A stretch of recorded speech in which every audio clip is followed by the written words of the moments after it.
Gatekeeper's Chronicles. Story, Gatekeeper's Chronicles. Story link, https://www.fanfiction.net/s/9360508/1. Category, Doom. Genre, Sci-Fi/Fantasy. Author, lyuboiv. Author link, https://www.fanfiction.net/u/4766856. Last updated, June 5, 2013. Words, 50,345. Rating, T. Status, complete. Content, Chapter 1 to 14 of 28 chapters. Source, fanfiction.net. Summary: having just defeated one of Hell's most powerful generals, the Space Marine sits down to hear its dark story, a life riddled with terrifying secrets, merciless power struggles, intricate plots, deceit and treachery. This is the Doom universe experienced through the eyes of a demon. Chapter 1, Chapter 1. The Gatekeeper's Chronicles. A Doom fan fiction by Lyubomir Ivanov, an old-school doomer from Bulgaria. ******. Author's Introduction. The Gatekeeper's Chronicles began as a leisurely project during my freshman year in college, 2004 to 2005. It was primarily meant as a cure for boredom and to practice my writing in English. It's not my native language. I choose Doom for my fan fiction efforts, because this is my all-time favorite game. I practically grew up with it. A short story posted on the Planet Doom forums, may they rest in peace, turned into something large, and before long, it grew into this. I don't know if it's long enough to be a novel, but it is probably the longest thing I have ever written without a plan. I would just sit down and make up stuff on the move. Due to its somewhat spontaneous nature, it may seem a bit messy or chaotic at times. I mixed all sorts of ideas, even when they did not fit together very well. You will also notice that I have included various elements of the Wolfenstein and Quake universe, similar to what Isaac Asimov did with his main 3-novel series. However, I don't consider this to be a genuine crossover story and never intended it be one. The heart of this story is Doom.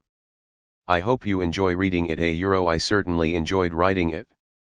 ******. I have always wanted to know the truth, but I went too far. The Gatekeeper. Chapter I, Birth. Come closer, stranger. Don't be afraid. Yes, I am a demon, a gatekeeper, the last of my kind. I am dying. Don't look surprised.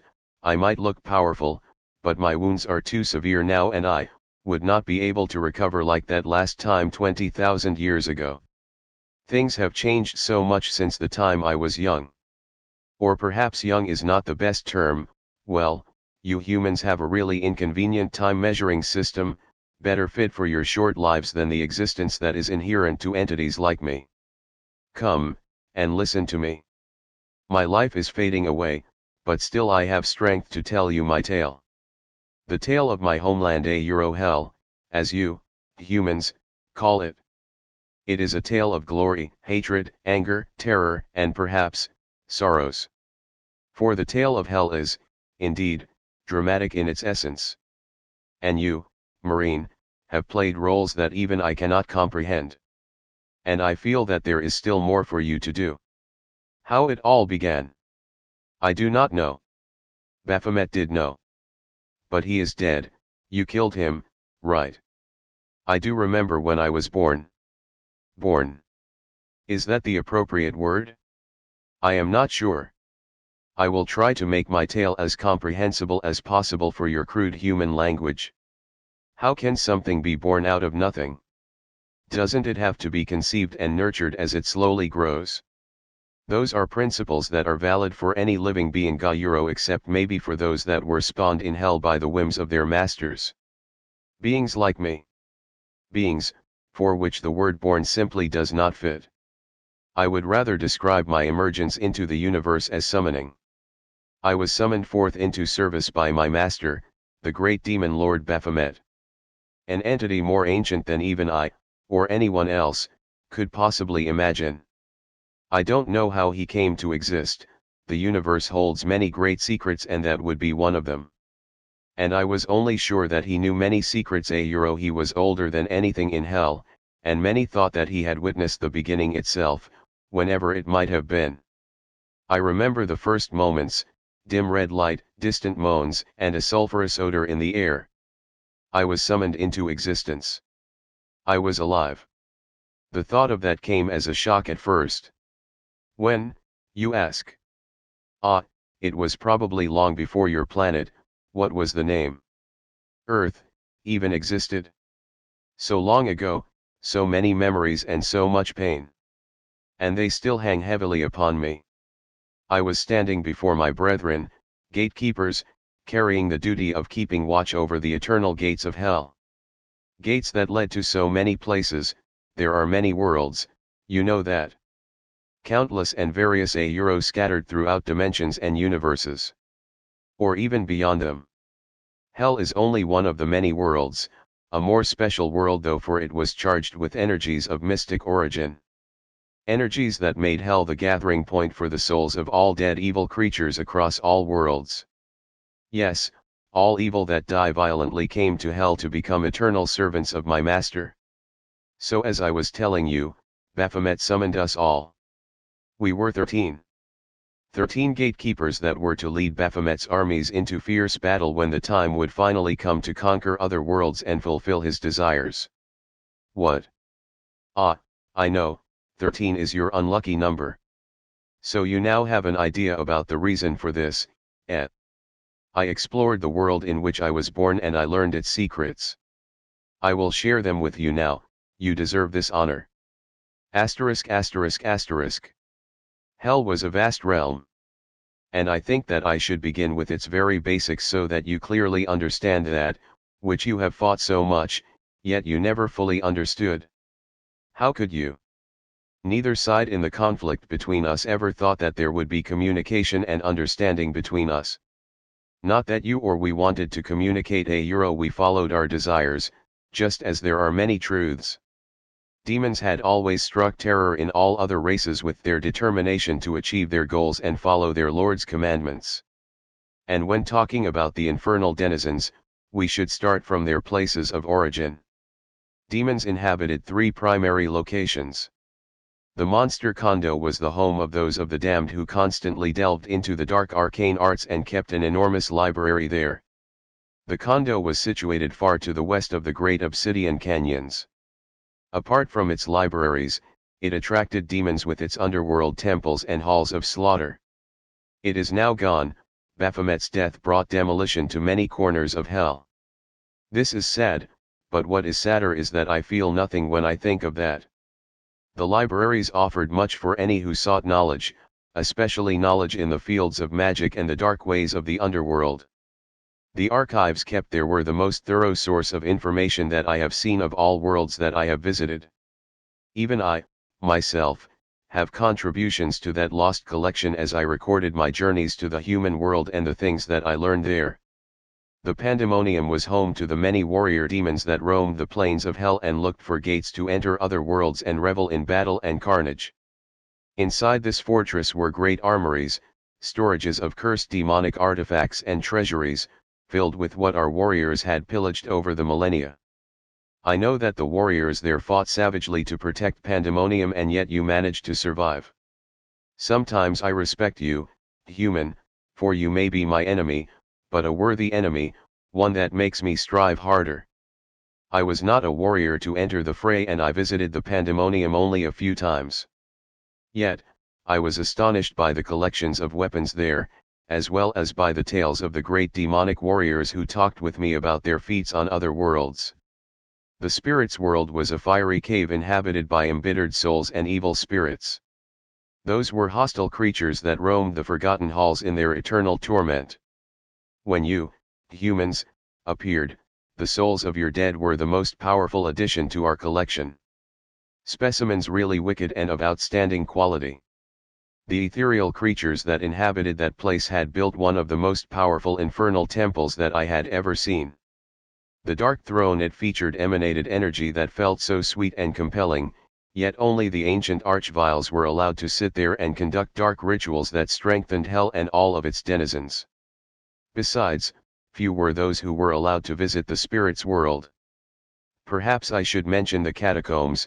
The upper part was, as you probably remember, just a temple that facilitated the purpose of the lower catacombs, where no mortal could enter. You could not enter that area as its seals were tremendously powerful. The catacombs were also the resting place of many vile specimens of your species and they served us well.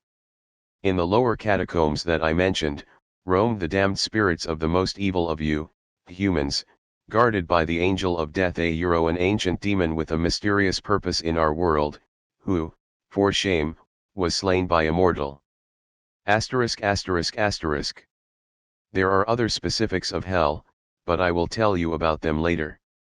After I tell you about hell, I will speak of its complete history over the eons and about the role that you played in the events that took place.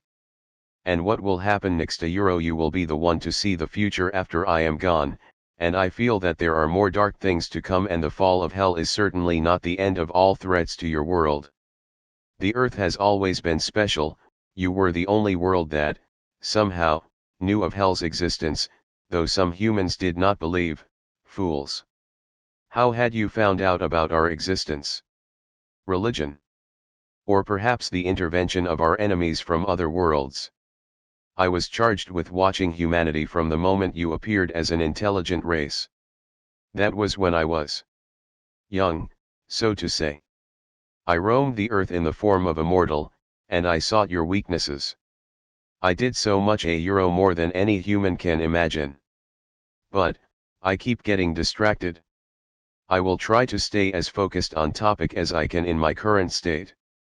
I will now tell you of what can be described as my youth in hell. Chapter 2, Chapter 2.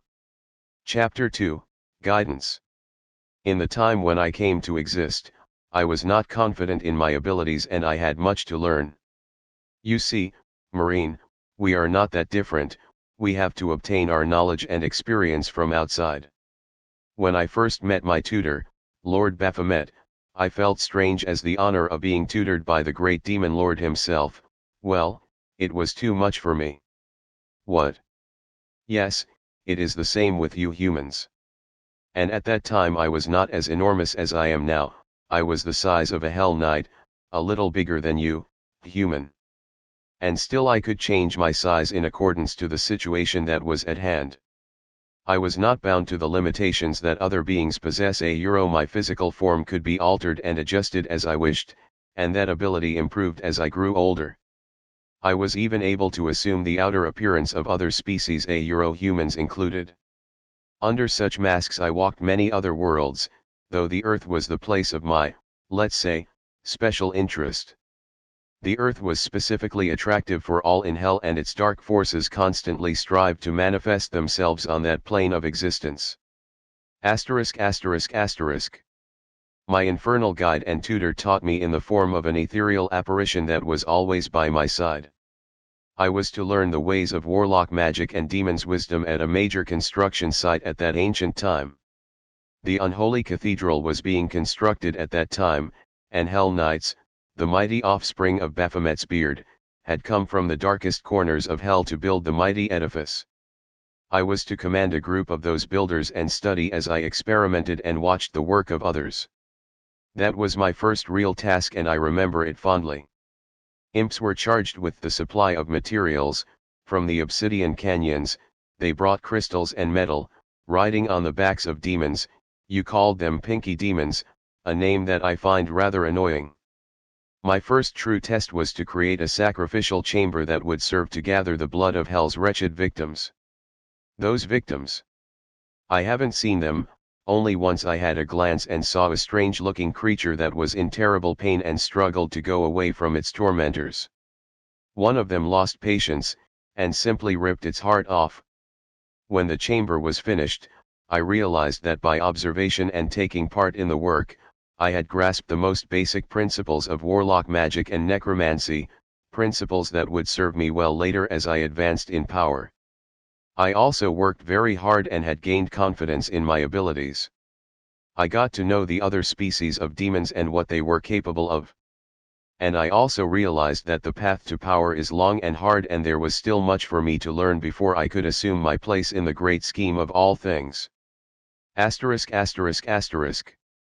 When the cathedral was finally complete, it was to keep Baphomet's Book of Wisdom, the unholy Bible that was written with his blood on sheets peeled off his skin. It was also to be inhabited by a special kind of hell knights. We, gatekeepers, were gathered on the top of hill somewhere in the steamy plains of anguish. Baphomet wanted us to give away some of our blood.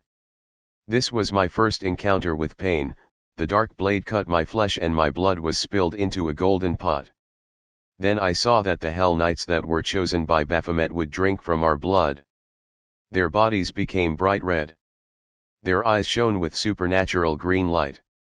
I sensed great power that rose in them.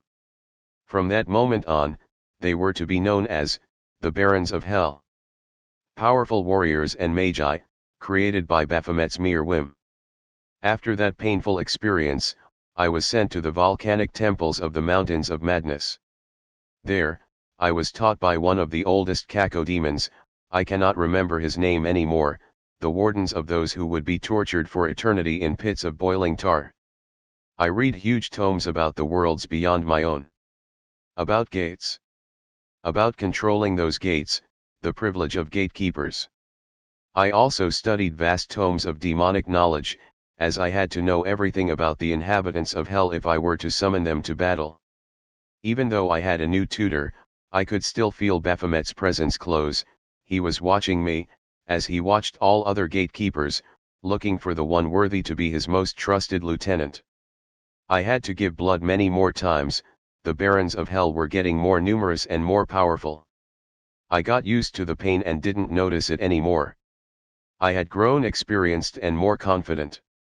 The time of my final test was near, and I spent much time in the temple's libraries, wishing to be well prepared for it, as that would be vital for my future and position in the brutal hierarchy of hell. Asterisk asterisk asterisk. That night I felt scared. Baphomet's apparition stared at me, as did the barons of hell that were gathered all around me. My last test, I had to open a gate and then close it with immaculate precision. I concentrated. Raging thoughts passed through my mind as I focused my will at one spot in the emptiness before me. I felt great power rising and chaotic energies that swirled beyond my perception. Then I felt it. The fabric of reality was slowly tearing to let me see a ray of dim light. I felt the rift and reached out with my consciousness to grasp its edges. I simply wanted it to enlarge. And it did. A portal opened before me, and my feeling of satisfaction and relief dampened my exhaustion. Through the rift, I saw your world, lifeless at that time, rocky and dark. Then I slowly released the ties of power that I held. I did it slowly, as I knew that a gate closed fast might explode with catastrophic force. The portal slowly buckled in upon itself and with a hissing sound went out of existence. I had succeeded. Baphomet's apparition came closer and told me that I was indeed a worthy gatekeeper and a true harbinger of hell's power and will. Official member of the Council of the 13, the ones that would soon be among the most powerful denizens of hell. But before we could assume our positions, we had to do one last ritual. We had to go away and wander throughout the vast realm of hell and return after no less than 33 years. We, the 13, had to wander off into the burning wasteland to explore it, and to gain real experience from the world around us, the ultimate part of our learning. Baphomet was pleased, really pleased. He gave us a real feast for our effort and achievement. He then told us that when we return, we would have to go directly to his citadel, the icon of sin. It would be there that he would personally proclaim us his lieutenants, and we would assume our rightful positions as some of the highest authorities of hell, destined to lead and conquer. And so I set off, to wander through hell for 33 years. A journey that helped me learn much about my realm and me. And, of course, enough time for me to think over everything that was on my mind, undisturbed. Asterisk asterisk asterisk. What? Ah, you're impatient, human. You want me to go straight to the part when you crossed my path, the invasion of Phobos and Deimos. No. One of this I learned in the Cacodemon's temple was that you would never have the whole of wisdom, unless you've looked at the whole of knowledge. Be patient, you must know all. That would be my only legacy. Yours is the honor of accepting it. You may disagree with me, but be assured euro at the end of my tale, you will know that everything you hear is of great importance. I would not do this if I was not convinced that it was necessary. You are free to leave if you wish euro, I will not stop you. Decide now euro, go away or stay. You would prefer to stay? Ha, I can almost feel curiosity eating you from within. If you really want to stay, interrupt me no more and listen euro. I will not tell you in details about my journeys through hell, 33 years are excessively much to be covered in detail as you would like it to be. I will only tell you that time I consider the best part of my life, when I wandered through caverns, plains, mountains, seas, canyons, and infernal forests. But I will give you some detailed information of hell in terms of nature, and geography was the word, right? As you have noticed, I have learned a few things about your human languages over the eons. I will now tell you about hell and its greatest wonders. So this is what hell is and what it consists of. Chapter 3, Chapter 3. Chapter 3, Realm. Well, as much as I can remember.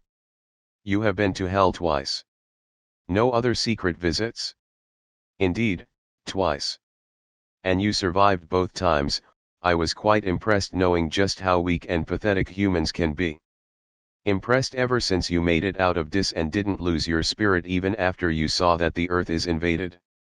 It was then that I realized that you, humans, are probably stronger than any demon even supposed. Still, you were mostly flawed, a creation that I cannot appreciate. I am digressing again, the loss of blood is weakening me and time is running out. So where were I? Ah yes, I was to tell you about hell and its former splendid glory. Do not smile. Glory there was, ambition, and the will to go on towards the great goal. You know the phrase demonic frenzy, don't you? More than frenzy, undeniable zeal drove us and gave us strength overcome all obstacles that could emerge on the way. Asterisk asterisk asterisk. If we try to look at hell in terms of your incredibly useless human geographical concepts, it may be perceived as a planet, but a planet that hovers in a clearly unique configuration of time-space. You don't understand? I don't think that you will ever see it as I do, but still, hell is a dimension, not a planet in a galaxy like your world. It still possesses a spherical form, and beyond our sky lay endless chaos. Beyond the Earth's sky, lies your solar system, right? So hell is a vast realm under that endless chaos, from which we draw our endless power. In oceans of molten rock and metal lie several smaller and 2 greater continents. There are also many islands that housed hellish temples and decayed reliquaries, containing things locked there by Baphomet, things that even he does not talk about. One of those great continents you visited, the first time you descended into my realm. This continent is divided into 2, by a great mountain, much higher than your planet's highest mountain. This is the Mountain of Agony. To the east from it lies the darker part of the continent as the mountain throws its great cold shadow over the rocky plains. This darker part is called Inferno, and it is an important area. The whole plateau and nearby plains and hills are heavily fortified. The area could only be entered through the Hell Keep. You have been in the keep, but you passed through it. Beyond the keep lay the Pandemonium, home of demonic warriors, the House of Pain, providing fresh blood for our nourishment, the unholy cathedral, domain of the barons of hell, Mount Erebus, the forge of hell's artifacts, and Dis, the capital palace of Inferno. About it I will tell you later. Be patient, your patience helped you survive. It makes you different from the others. And it will remain your true friend for many years to come. Asterisk asterisk asterisk. To the west of the great mountains of agony lay the plains of demonic cities. The catacombs, the Nirvana temple, the chasm facility, the spirit's world were situated close to the mountain. To the southwest, very close to the south shore of the land mass, lay the great obsidian canyons, deep and vast, with rivers of molten magma flowing through their crags. Who inhabited this place, I'll tell you later. They are creatures you know well, and many times they almost succeeded in killing you. And far to the north of the continent lay a fortified area, where the heavily guarded citadel of Baphomet was built. Far to the west of the canyons, near the west shore of the land mass, lay the monster Kondo and its great libraries where I spent 2 years during my wanderings. The smaller continents, they were less populated and mainly served as building grounds for many temples dedicated to our Lord, Baphomet. One more important such place is the land mass where the mountains and madness and their dark volcanic temples were situated. I was tutored there in my youth. And I revisited that place many times, seeking answers during my journeys. Far to the south, beyond the burning seas and the lower end of Inferno, were the massive mountains of no return. As their name implies, no one knew what could be found in that area, and none really cared. It was said that there were tombs, ancient tombs that were hidden within the smoke-shrouded lands of those mountains. Still, that was not enough to arouse any interest in a demon, and the area remained unexplored and desolate. I remember during my journeys, I came across a dark forest, not forest as you earthlings know it, but forest of crystals and bones. In that infernal forest I saw a tower built of iron. Dark and brooding, it sat there silent and solid. I knew demons were afraid to visit this place. Even I shuddered as I felt the emanation of something really vile, vile enough to scare a demon, from that tower. I dared not approach it, but I remembered its location and promised that one day I would return and explore it. Little did I know what that second visit would bring me. Asterisk asterisk asterisk. Hell's magical nature was truly unique. A highly complicated configuration of energy currents, reality anomalies, deviations in the fabric of existence and focusing of many power channels that siphon dark forces from all other worlds into hell. The concentrated energy powers an enormous nexus of chaos centered in Baphomet's citadel. That nexus is the source of hell's power and the starting point for its spreading throughout existence itself. The accumulation of chaos contributed to hell's unstable and utterly evil nature. The swirling energies raged across the vast scorched plains of the realm and its burning skies. What is it? Your thoughts are disturbed. Sun. What about the Sunday? Our sun? But, we do not have a sun as you, humans, know it. There are many arcane light sources of molten crystal and metal in the chaotic sky above us, but they have never been of interest to any of us. They were just there and I roamed under their light and heat. No one seemed to care about them. They were just up there, and that was enough. I wandered through many places, and spent much time in contemplation as I stayed in some of those locations for longer periods. I remember staying at the Slough of Despair, to the west of the Hell Keep, exchanging thoughts with the tortured souls of creatures I never knew, yet was interested in. I also spent much time in the House of Pain, wasting my time drinking fresh blood and walking around the blasted plains, alone with my thoughts. Indeed, Inferno was my favorite part of hell and I spent much time there, studying its secrets and peculiarities. As if I felt that one day the knowledge I gathered would help me. And Inferno was the place of your first visit to hell after you descended from Deimos.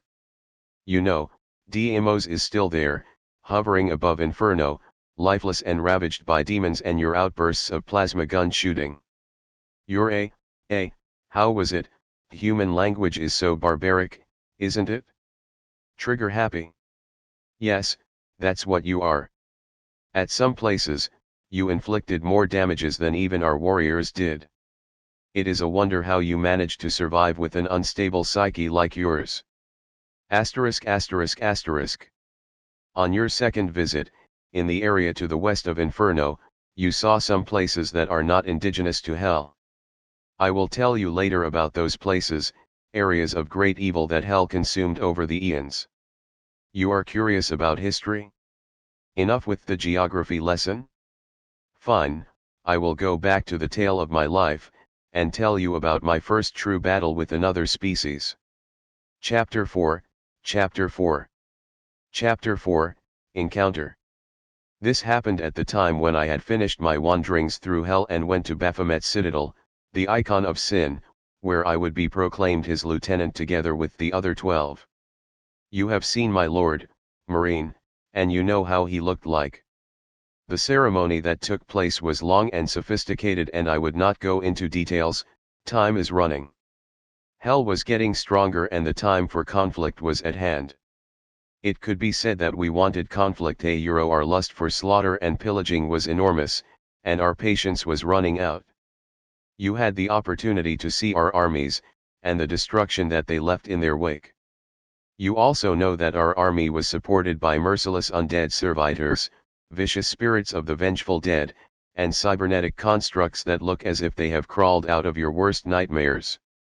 Together, all types of creatures formed the mightiest army that is known to any species. The fear of that army's unrelenting grip gave hell an even darker image that appeared in religious teachings as the symbol of ultimate evil. Not that the image was wrong. Our evil was unmatched, and the superstitious fears of mortals were not mere deceptions. The conquering of realms was our final agenda, laid down by Baphomet, and approved by every dark inhabitant of his domain. At that time, the earth was desolate, but the great master of all demons promised that one day, a race would arise there, and it would become our ultimate victim. Back then, I did not know how he was so sure about the emergence of the human race. Now I know all, and soon you will learn that secret too. It so happened that the first victims of hell would be a race dedicated to advanced technology. They had engineered a method of gate traveling, an inferior technological imitation of true Gatekeeper's powers. We, the 13, sensed their experiments as they produced torrents and disturbances in the fabric of reality itself. We watched them. They were undoubtedly advanced, though their bodies were frail. They used their gates to explore the universe, sending expeditionary groups to distant lifeless worlds, seeking natural resources for their colonization agenda. Until one day, they made a mistake. The surge of energy that we felt was more powerful than before. Within moments we realized that a gate was opened in hell, and those alien creatures had sent a huge scouting party, armed with powerful weapons. They were hunting for demons. Little did they know that they had opened a gate at a place that would be their doom. Exploring the areas around the obsidian canyons, they had awoken its terrible inhabitants, the nameless ancient demons, giant masses of muscle and rage that stomp through the battlefield and destroy everything in their path. You have seen them before, Marine, though they looked differently and had high-tech cybernetic implants. You mortals know those fierce destroyers as cyberdemons. Indeed, those ancient creatures lived in that canyon, and in their fury, they utterly exterminated the alien scouting party. The invaders could not even attempt to defend themselves. Baphomet decreed that intrusion into his realm were a terrible offense he could not bear. Invasion of their home world and swift retribution was at hand. This was a war that lasted for 5 months. It was probably the first real campaign that demons led, utilizing their immense bloodlust, excellent combat skills, and burning hatred. The battles were glorious, but there is no time for long vivid tales. I will only tell you of my first real battle experience. After successfully opening my gate, I, for the first time, had to control it and summon forth the hordes of hell. Being Baphomet's lieutenant, I had the power to be morphed, for a short time, into my current form, a giant demon that could be integrated into machinery. I felt the gate as if it were a part of my body. Then I reached out with my consciousness and sought the children of hell. Then I concentrated, a pod of power came into my mind, and I thought of protruding it into existence, with its core, the heart of a demon. And it worked, a metal pod with skulls on its sides came forth and flew through the humid air. It landed and shattered into pieces, and a Hell Knight proudly stood up from the debris. Filled with confidence, I summoned forth many other demons, barons of hell, imps, and cacodemons. Once I had fully mastered that technique, I could muster the ravenous legions of hell. That first battle of mine was bloody and victorious. Asterisk asterisk asterisk. I fought many other battles in deserts, frozen wastelands, and mountains. I learned of the advantages and dangers of those various types of terrain and how to best make my strategy to various situations. I also learned that I had to always watch for any threats towards my only weak spot the orifice of summoning, the hole in my forehead that was an opening into my burning brain and its swirling summoning powers. Through there I was able to grab and instantly carry my troops to any place I wanted. The war was not won easily. The aliens had advanced armor and plasma weapons that gave them advantage over our warriors. This was fixed when the Barons of Hell launched a massive assault on that civilization's center of power. It was a slaughter to remember. Still, we did not destroy their cities completely, we preserved or corrupted them. Their planet was to be an outpost of hell. What? Ha, I knew you would ask whether it still exists. I won't tell you. It will bother you for a long time. You will spend days and night wondering about that last outpost of hell and does it still exist? Worry not, you'll never find it, so do not waste your absurdly short life looking for it.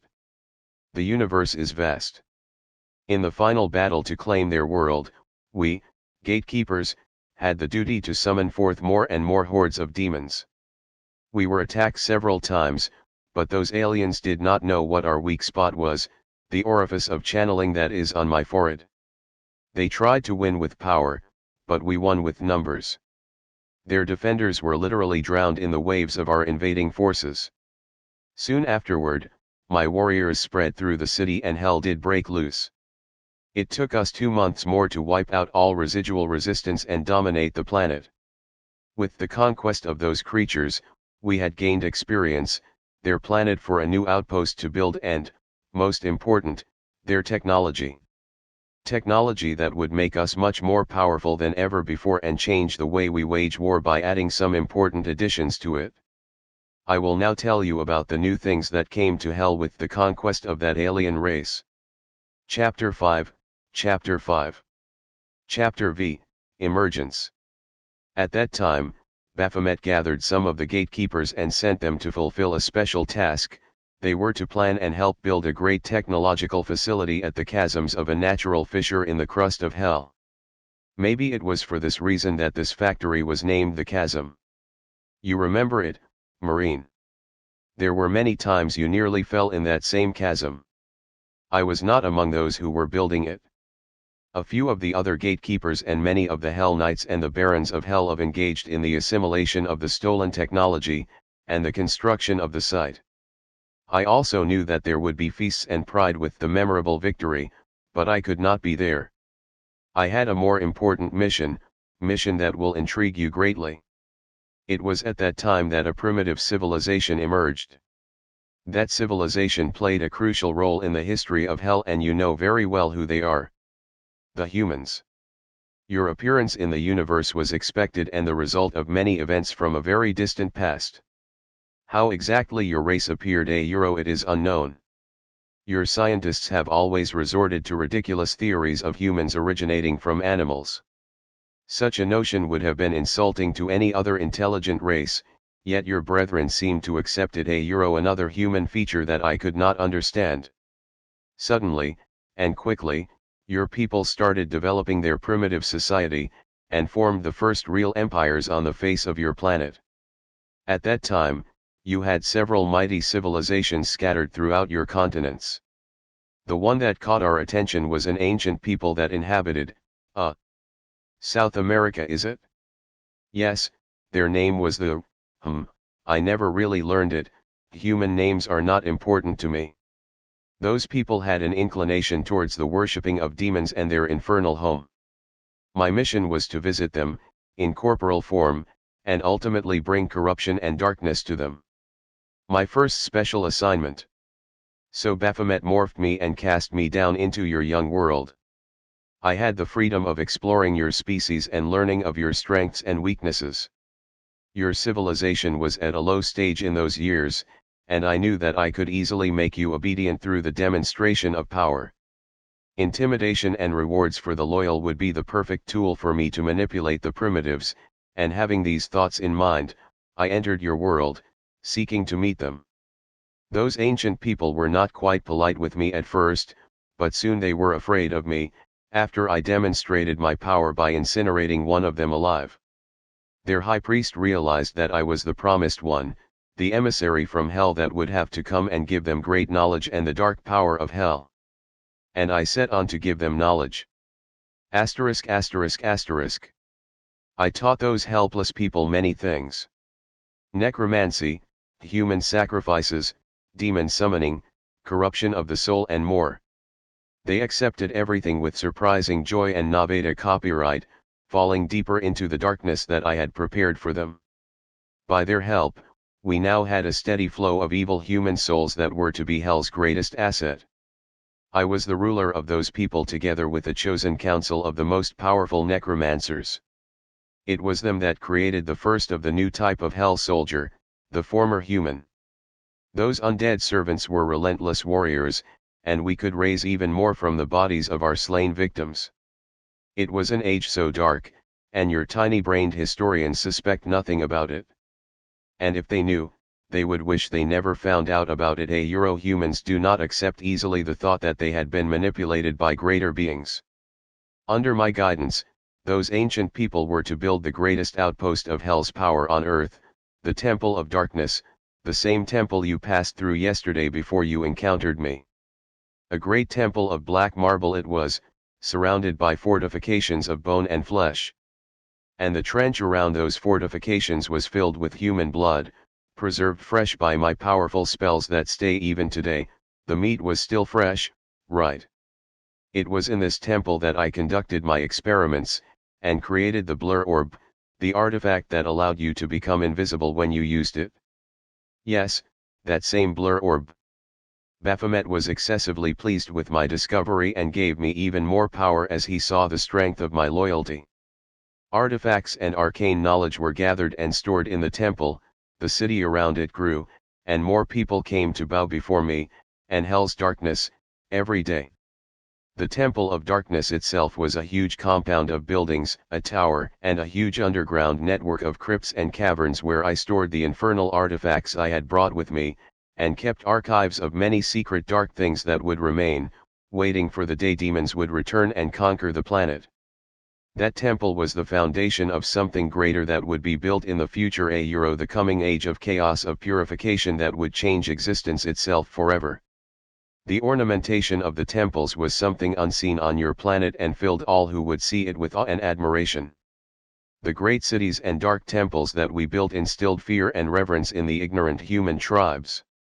They told tales of powerful magi and the deadly spells that they could wield to raise the dead and send them to battle against the innocent villages, many of which were already in ruins.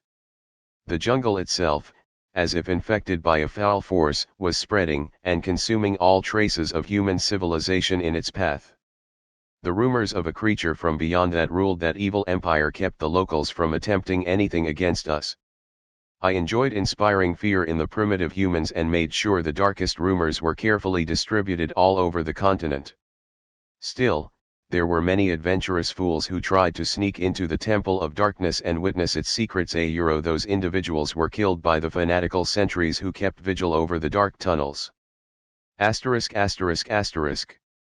This age of darkness lasted for long, but it came to an end. Powerful tribes from across the ocean, the Atlanteans I think, came to challenge us. There was always something strange about those humans. It was after a long time that I found out what it was. I will tell you when the time comes. For now, I will only describe them and their peculiarities. They had mastered the use of potent magic that was unknown to me. They also had powerful devices and the support of mighty battle beasts. They wanted to conquer all of the earth and rule it forever. Your scientists know nothing about this. What kind of useless science do you, humans, have.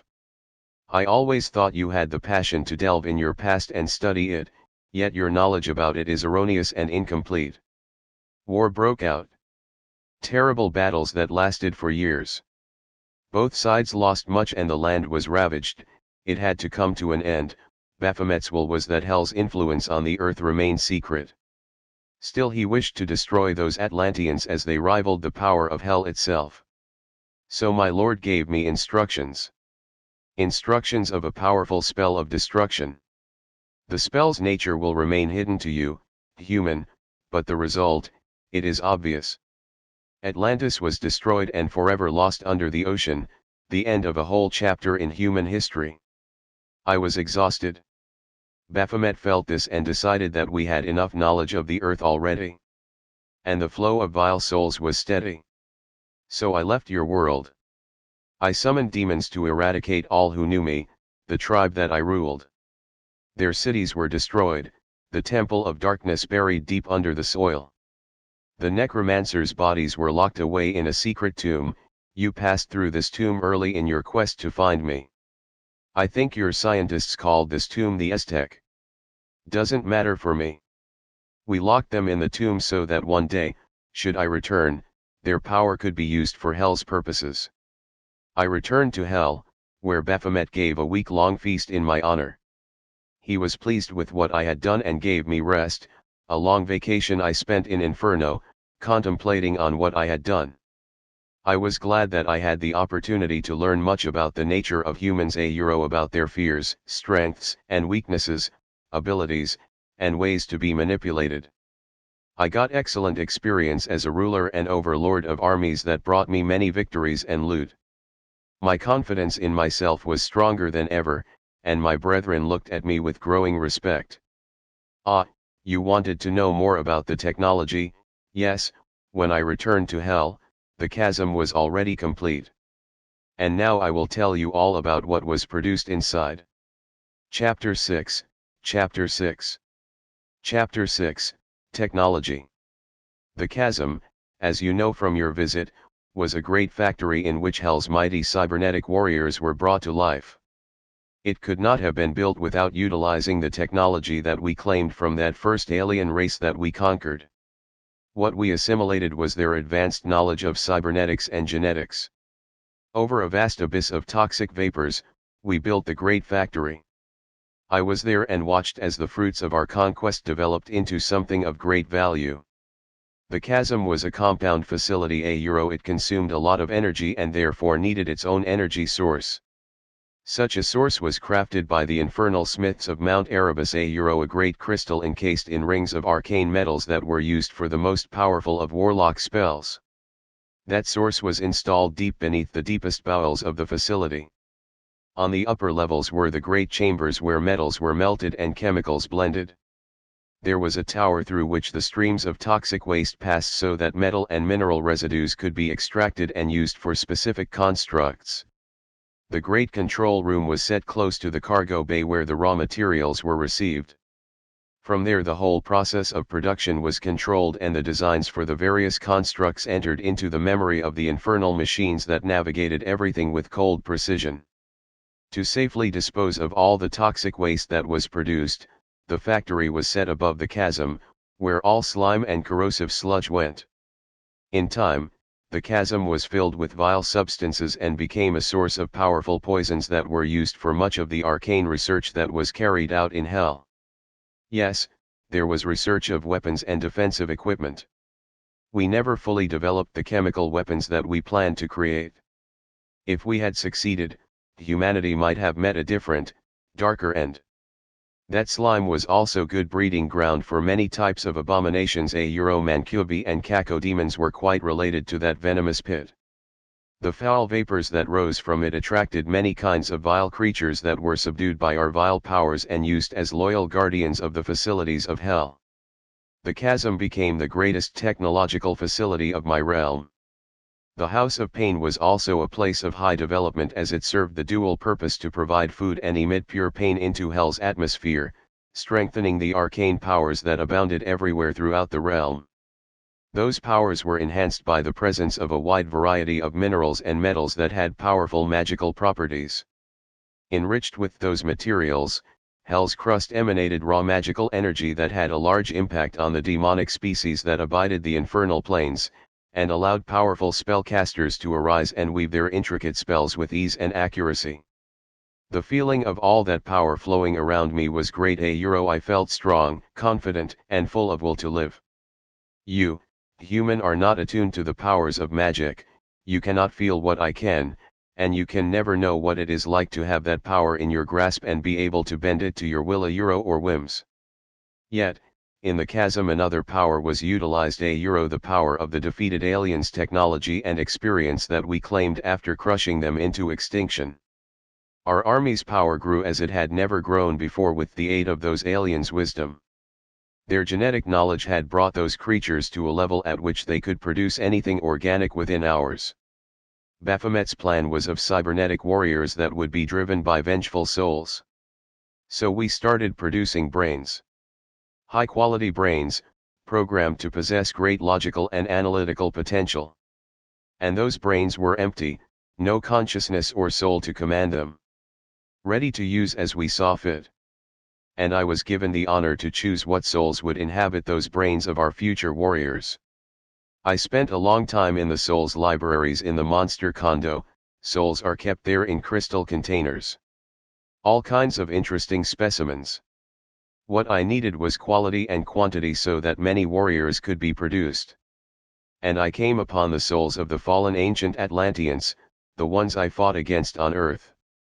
Tortured and filled with hatred, those souls would be the perfect engine for Hell's newest creations, the arachnotrons. Utilizing powerful armor alloys, advanced hydraulic mechanisms and top-conditioned plasma cannons, we assembled those creatures, gave them the freshly produced brains, complete with eyes, and then imbued those brains with the souls. The result was brilliant. They were filled with hatred and loyal to Hell. They were able to gain elegant control over their new bodies and drive them into battle, frying enemies with bolts of burning plasma. They were perfect, you know that from the great troubles you had whenever you encountered those monstrosities. Quite often, they almost succeeded in killing you. Almost. With more powerful armor and enormous components, we could create a greater version of those arachnotrons. Still, we would not be able to produce many of those giant spiders, so it was decided that they would serve as field commanders rather than warriors. The greatest possible legs and components were produced. To them, giant extra-speed chain guns were added, chain guns that used ammo more powerful than those ridiculous bullets you used. And enormous, super-intelligent brains were produced. But we hadn't decided what to imbue them with. Once again, I spent much time in the libraries looking for answers. And I was pleased to discover the souls of all the members of my council of necromancers that served me faithfully over the centuries. Many members had lived and died during my reign and had enough souls for a considerable amount of the future. Spider masterminds. Still loyal to me and filled with boiling hatred, those souls gladly and readily accepted their new role in Hell and gave life to the giant spiders. From then on, they were to be Hell's generals that would direct our demons in battle. I had to choose a mastermind that would rule above all the other. I chose the one that carried the soul of the necromancer who helped me with the creation of the blur orbs. He also recorded the discovery's history and usage as well as the theory of darkness blending in the physical world.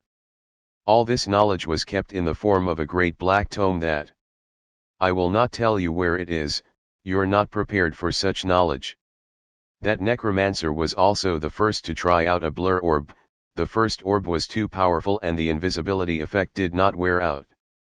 So he remained partially invisible, blurred, even after his death. They had difficulties burying him. But that made him leader of the council though.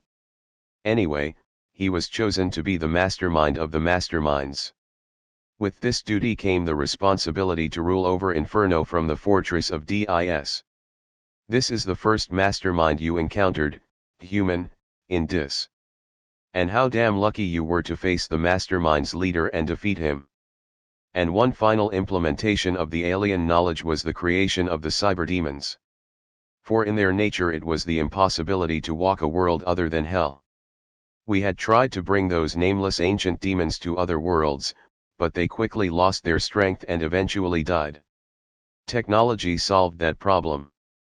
Many organs of the cyberdemons were changed with amazing in their complexity electronic elements and cybernetic components.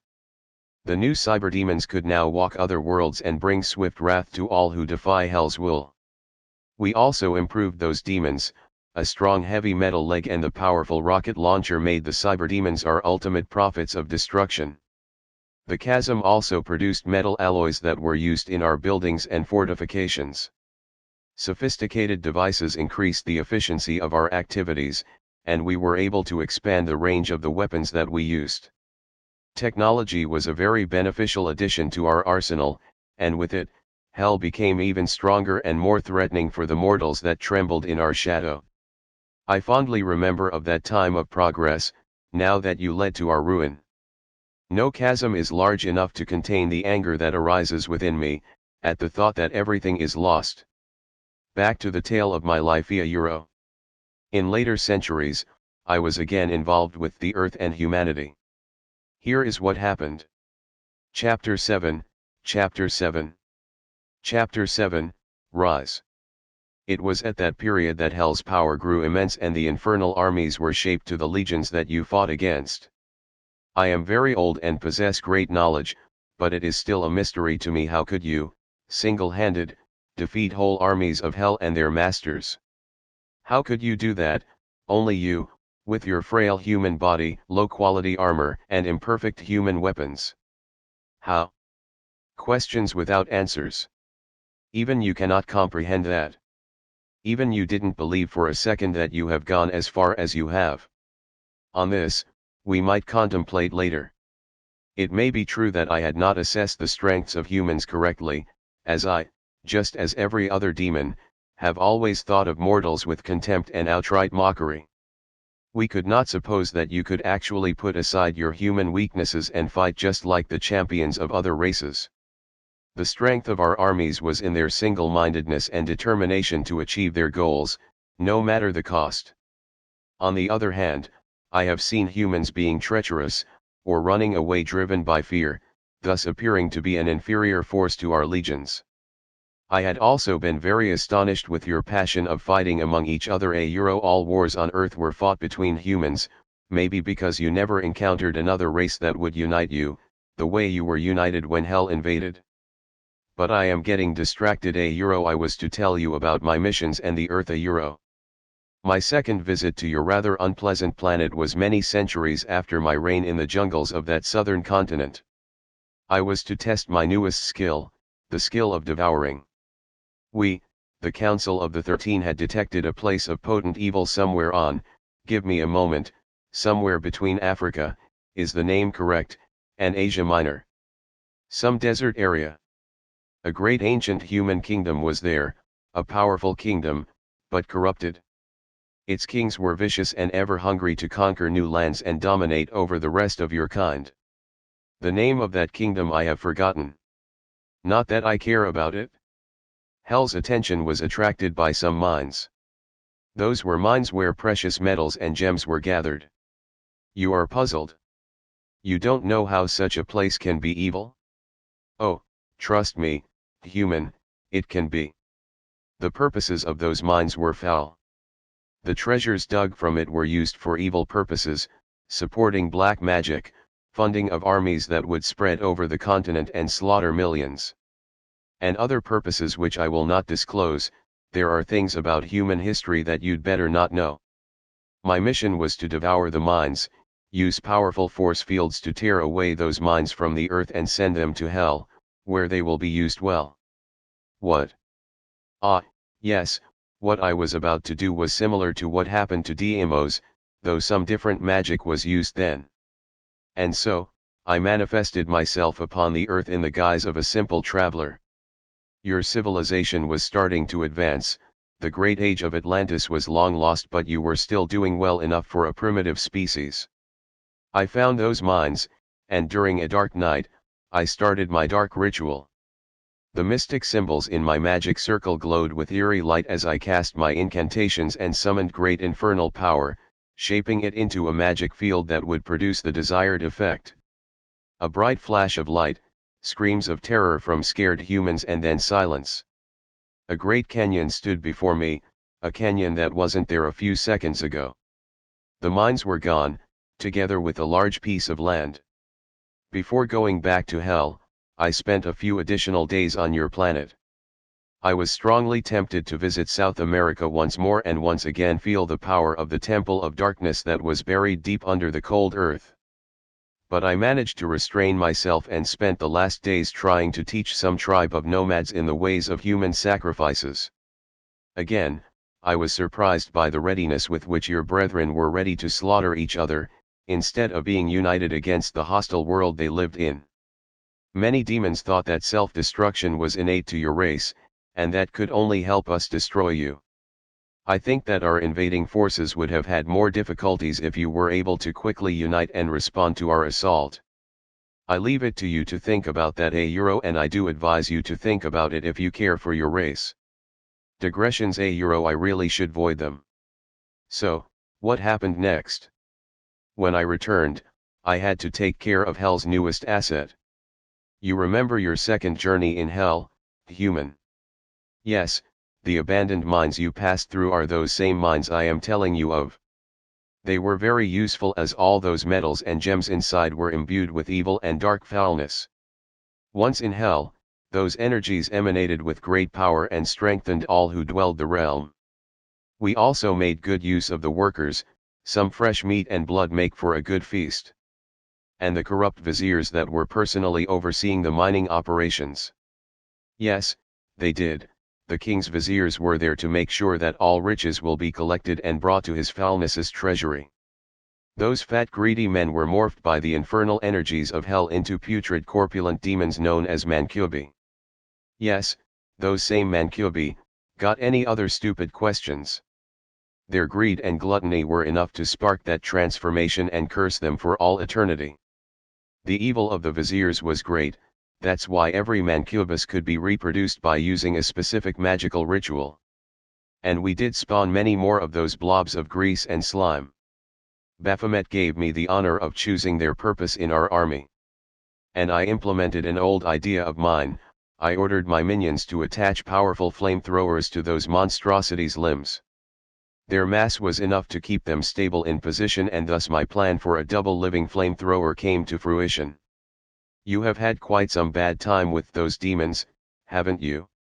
And you saw how masterfully the mines were integrated into Hell?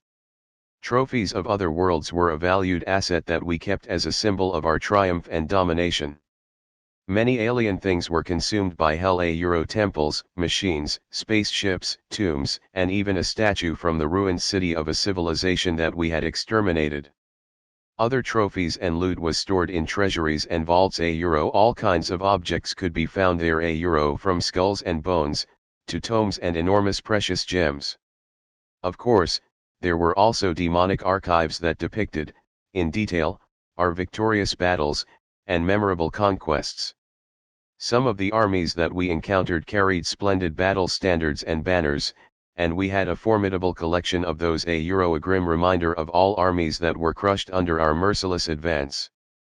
Still, among all treasures that we possessed, everything related to humanity was held at the highest esteem. You and your kind had always had a special role, Humans kept increasing Hell's powers. Your souls were perfect for our purposes. Your blood was so nutritious and delicious that one of the other gatekeepers built a facility specially designed to crush human bodies and collect their blood, the House of Pain. It also had magical devices that gathered the victim's death pain and spread it over Hell through the facility's chimneys. That pain made Hell's atmosphere and aura very powerful and increased the abilities of all infernal spellcasters, including the gatekeepers. It was also at that time that we made experiments in the unholy cathedral. Using the energies of the unholy Bible, we were able to create orbs that granted invulnerability. The drawback was that this invulnerability was very short and the recipient's vision was weirdly white while it was in effect. You know those green invulnerability orbs they helped you survive quite a few times, as well as several other artifacts that you could use like the soul spheres that you consume to heal your wounds. And now, we are getting closer to the time when a living human entered hell for the first time. No, it wasn't you, another human did it, and now I'll tell you his tale. Chapter 8, Chapter 8. Chapter 8, War. Much time passed. Many things happened. Everything changed, I changed, hell changed, even your world. Humanity had advanced, but learned nothing.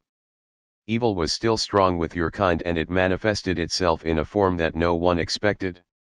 During those centuries that passed, hell worked to corrupt mankind, the infernal armies grew more powerful than ever, and our knowledge was going beyond imaginable boundaries. It was at a period of upheaval that two unexpected interferences changed much in the ways of hell. On Earth, some new warlord had risen to power. I have forgotten the full name, some Adolf of a territory named Germany. This Adolf human was quite obviously intent on bringing war and conquering the world. And I was assigned the task to look better into that, if memory serves, Hitler person and find out more, as hell felt that there was something about him. Something supernatural. So once again, I was sent to Earth. When I first saw him, I immediately realized that he was not human. Even now I don't know what he was not a demon and, obviously, not a human being at all. But he was in a human's form, and he had come to Earth for some purpose. A member of an alien race that I could not identify. The fact that he sought battles, death, and military conquest made me visit Monster Kondo's libraries and search through the ancient tomes. I looked for descriptions of extra-dimensional entities that enjoyed war, battle, and slaughter. I couldn't find much. One tome told me about legends of a dark druidic deity named Shub-Niggurath, but the descriptions of its actions did not quite match what I had as a current case. That ancient creature preferred, according to the book, subtle corruption and conversion to darkness rather than great military campaigns. I also stumbled upon the word Vadragar that referred to unknown creatures that enjoyed great noisy and spectacular battles. But there was nothing to assure me that Adolf was a Vadragar or an agent of those mysterious entities. I still don't know, even Baphomet could not know for sure, though I felt he knew something but was reluctant to tell me. It was in that war that a human hero arose. I remember him only as BJ, a strong human with a reddish hair and blue eyes. I watched him for some time. He had quite some interference with hell. In one of his earliest missions, he was sent to eliminate a scientist, Otto von Giftmacher. I know the name exactly because after his death Otto came to hell to become our master of chemical weapons, the newest addition to our infernal arsenal. He was morphed into a spider mastermind and ruled over our chemical factory. You know it as Barrels o' Fun, a name Otto himself gave and inscribed on a plate near the building itself. That man was sick, and that is why I liked him. The newly morphed demon did much to expand our chemical works. The factory was enlarged and operated at full capacity. Otto had retained the knowledge he possessed in life, and used it to create deadly chemicals that were to be used as powerful weapons of mass extermination. The mad scientist was filled with frustration because of the failure of the evil plan to use the chemicals on Earth, and was determined to give us the best he could. The facility where he worked became shabby and old in appearance. The vapors of the chemicals inflicted their effect on the building and its unique atmosphere. You noticed that the building had the feeling of an old human building. That effect was another of its primary inhabitants' whims. During my reign on Earth, I left behind many powerful artifacts. One of them was the Spear of Destiny, a weapon that was enchanted in a way that bestowed great power unto any who wielded it, giving them the power to create unique former humans that are much more powerful and intelligent than even former commandos. As far as I know, some mad German scientist used the spear's power to create such zombies, or mutants as he called them. BJ was charged with retrieving that spear from a stronghold where it was kept. And he succeeded. Then happened something that no one expected. the whimsical nature of the spear's enchantments manifested itself by instantly teleporting that human, together with the room he was in, straight into the sealed lower catacombs of hell, the domain of the Angle of Death and his army of most evil souls ever. I felt that, and I knew that no mortal could enter the lower catacombs or hell as a whole.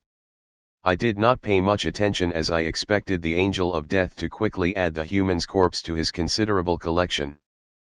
But somehow, the human succeeded. He fought against the demon and his spectral army and defeated them.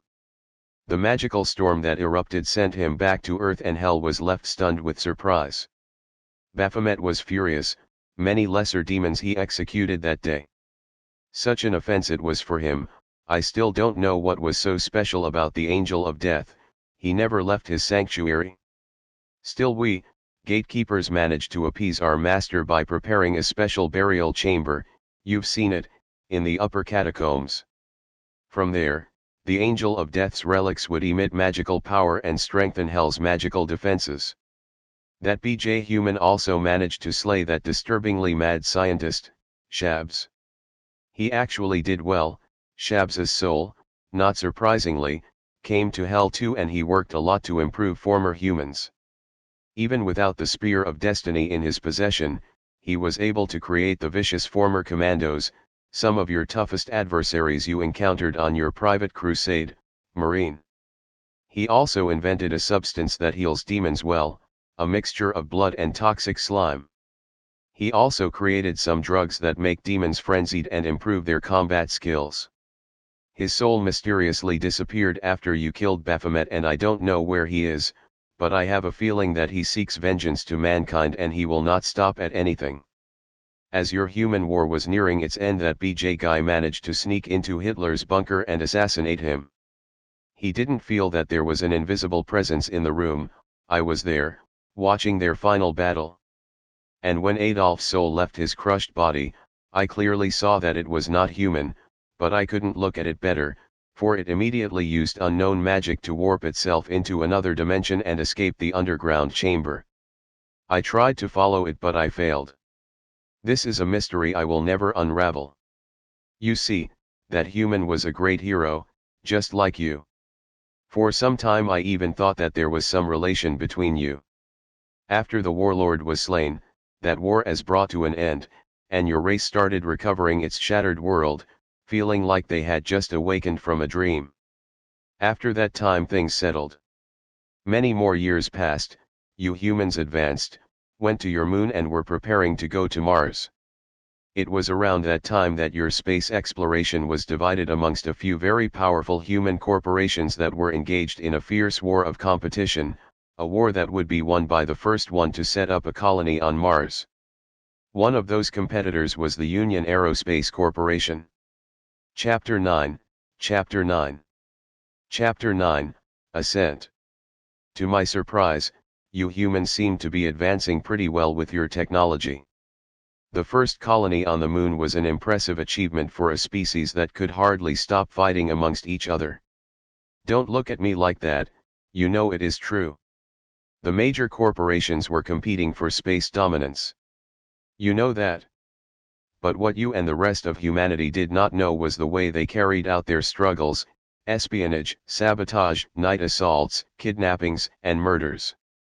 At that time, I was starting to think that you humans are not that different from demons, in terms of bloodlust and cruelty. The UAC seemed to be the most eager of those corporations. They were the first to build a space station between the Earth and Mars, about halfway between them. You have heard of that station. I have seen it. No, I haven't been there. I possess far superior magical means of observation. That did not help me beat you. That enabled me to have a look at that floating piece of metal. The UAC were really excited and could feel their determination, as I felt the greed of their stockholders. The UAC landed on Mars together with another corporation's crew. Those two crews were the first to set foot upon Mars. A few weeks later, most of the other corporations sent their crews too, and successfully landed on Mars. Some others gave up and went bankrupt. It was amusing to watch your race celebrating the reaching of Mars and the proof of humanity's undying spirit and inspiration.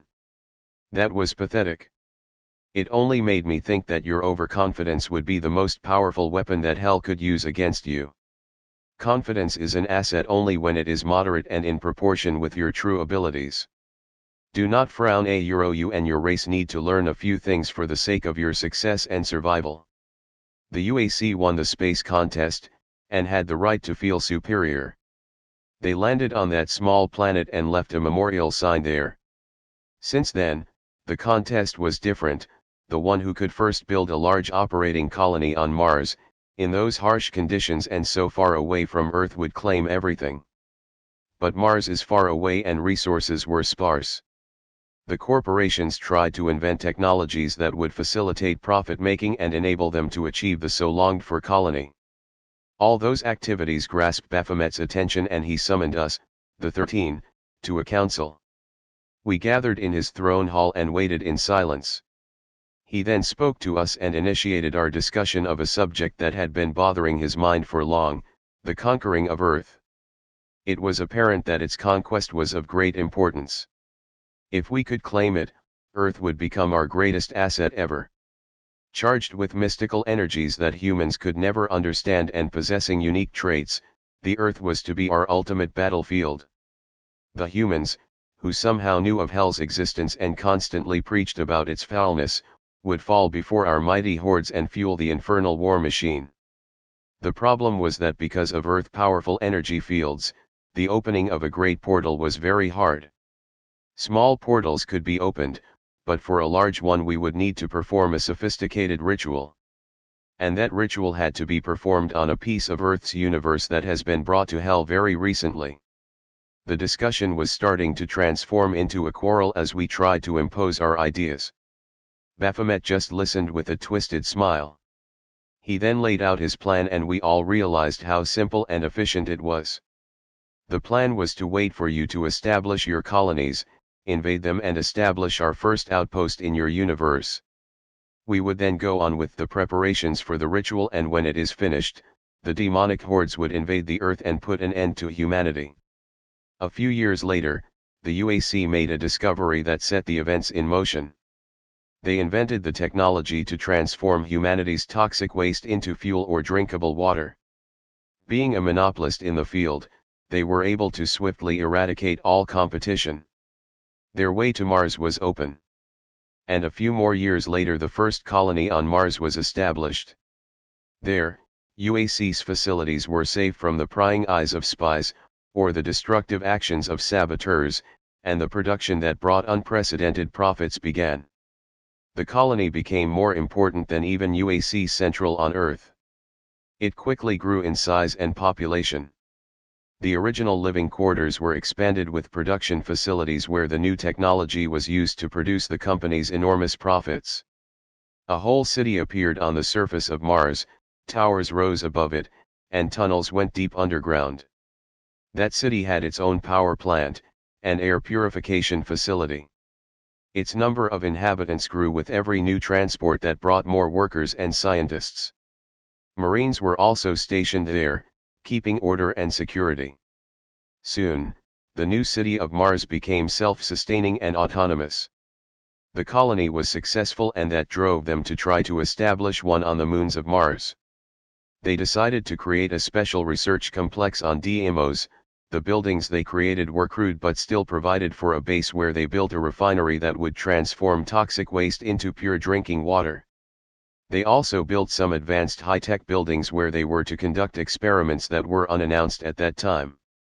Everything seemed perfect and the UAC were happy with their achievement. Quite a few years later, they built a new colony on Phobos. It was brand new, with the latest technological advancements from Earth and a much better design that made the DMO's base look old and shabby. There they established the greatest child of their technology, the toxin refinery that could chemically transform toxic sludge into high-quality fuel that was sought by all other companies for their spaceships. There they built another secret experiments building that was newer and with a strange improved design. I was already starting to suspect that the humans were about to experiment with something dangerous. The strange buildings on both moons were referred to as anomalies. And soon I was about to find out what they were doing there. This is a unique feeling, I can never mistake two for another. And I felt it strongly, the humans were opening gates. The surprise that appeared among the 13 was great. But it was only a matter of time before we could realize that the long-sought invasion opportunity may have just presented itself. We knew that together we could diverge the gates' flows and set them to destinations of our desire. So we started attempting to take control of the humans' gates and bring one of their entrance points in hell.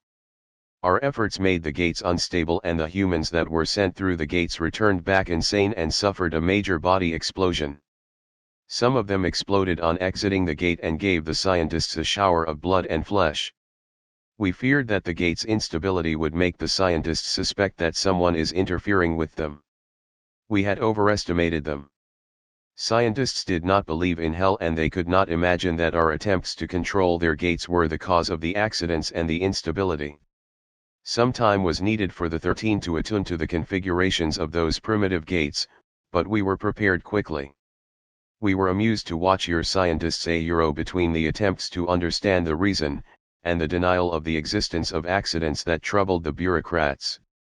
Special security measures were taken, and the relatives of the Marines that perished in the experiments were warned to remain silent and keep the dark events of Mars secret at least those relatives who were told that something happened. The strange accidents and the psychoses that gripped the colony personnel that were influenced by the hellish emanations of the gates, awakened strong fear within all humans involved in that project. They considered abandoning this project, but their curiosity was just too great. They went on, and we went on, feeling that we need just a little more time to achieve our goal. The hordes of hell were mobilizing and they all felt that the invasion was imminent. Chapter 10, Chapter 10. Chapter X, Invasion. I can still remember the excitement of that moment.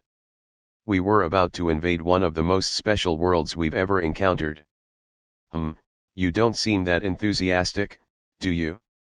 It was you who had to take care. Whatever. The preparations were going perfectly. We had prepared an army of our finest demons that were to infest the bases at Phobos and Deimos. A perfect plan and. What is it again? Why, there were fewer types of demons in the initial invasion. We decided to send selected species only, the others were preparing for the attack on Earth that was to follow that initial minor invasion. The invasion plan was not simple at all, it all had to begin a few weeks before the actual breach. Another special mission for me. At first, Baphomet would not tell me what the purpose of what I was going to do was. But I soon realized it.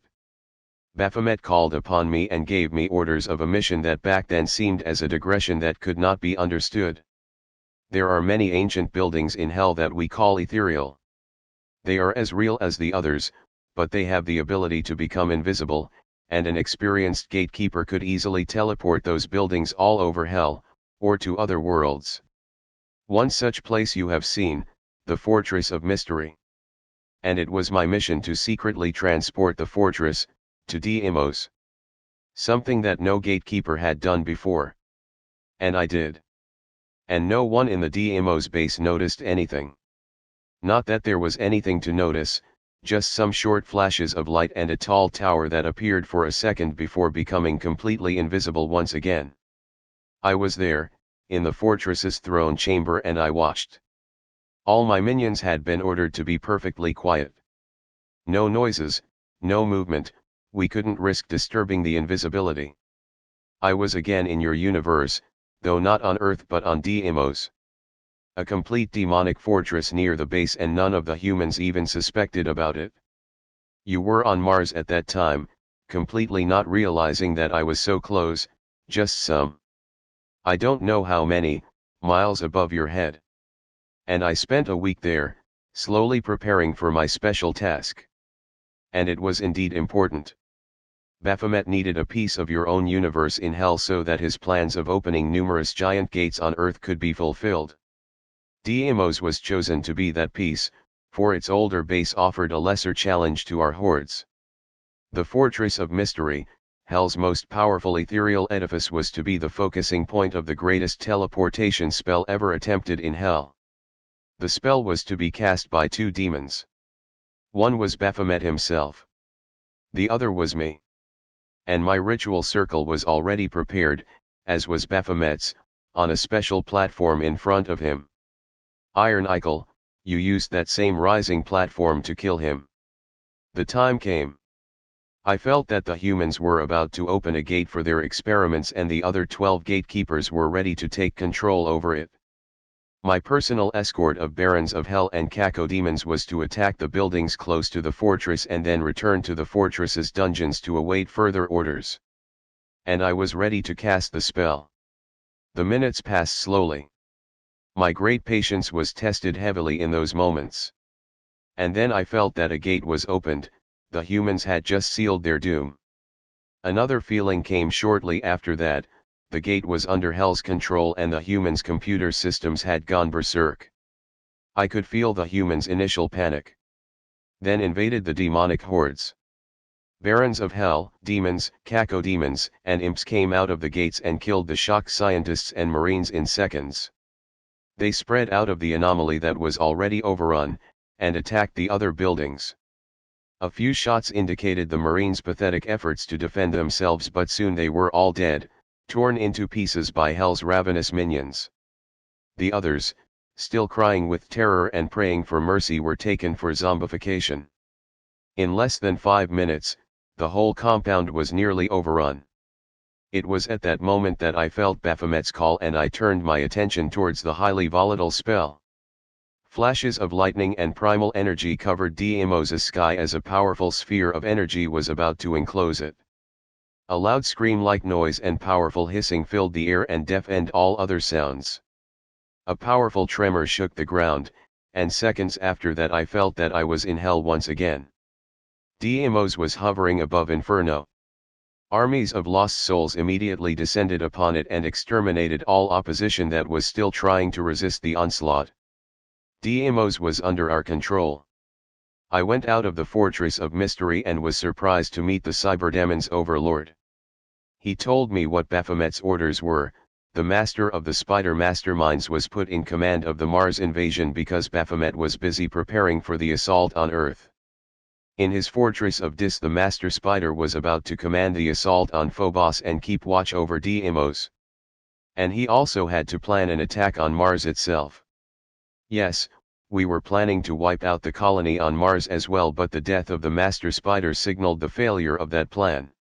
The Master Spider was also given full power over Inferno and all invasions in outside Earth. He claimed that he might also consider an attack on your moon colonies as well. The Cyberdemon Overlord told me about his mission. He was to oversee the construction of a demonic temple such as Hell has never seen. That temple was to be named the Tower of Babel, and it was to be the source of the powerful ritual that was to open the way to Earth. I agreed that the plan was, indeed, perfect, and I went to Dis to help the Master Spider navigate the war efforts. He accepted me in his sanctum and I, as if I knew what will happen, told him to increase the guard of his citadel as 2 cacodemons and a Baron of Hell were not sufficient sentries. But he wouldn't listen. He had sent all troops either to Deimos or to the main strike force that would soon march upon Earth. Inferno was left with fewer defenders than ever, and that bothered me greatly. I decided that my troops can remain in the Fortress of Mystery and went to the Monster Condo. I was, for unknown reasons, nervous, and I wanted to spend some time among the books so that I can calm myself a little. I had bad expectations even though the invasion went exactly as I and my master wanted it to go. It was the importance of the undertaking that made me feel strange, just like in ages past when I was tutored by Baphomet himself. During that time, my spider friend used some of his powerful spells and took control over the humans' computers on Phobos.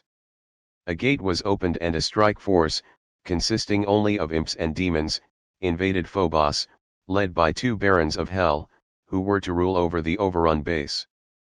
Resistance was quickly crushed and a fair amount of survivors were zombified.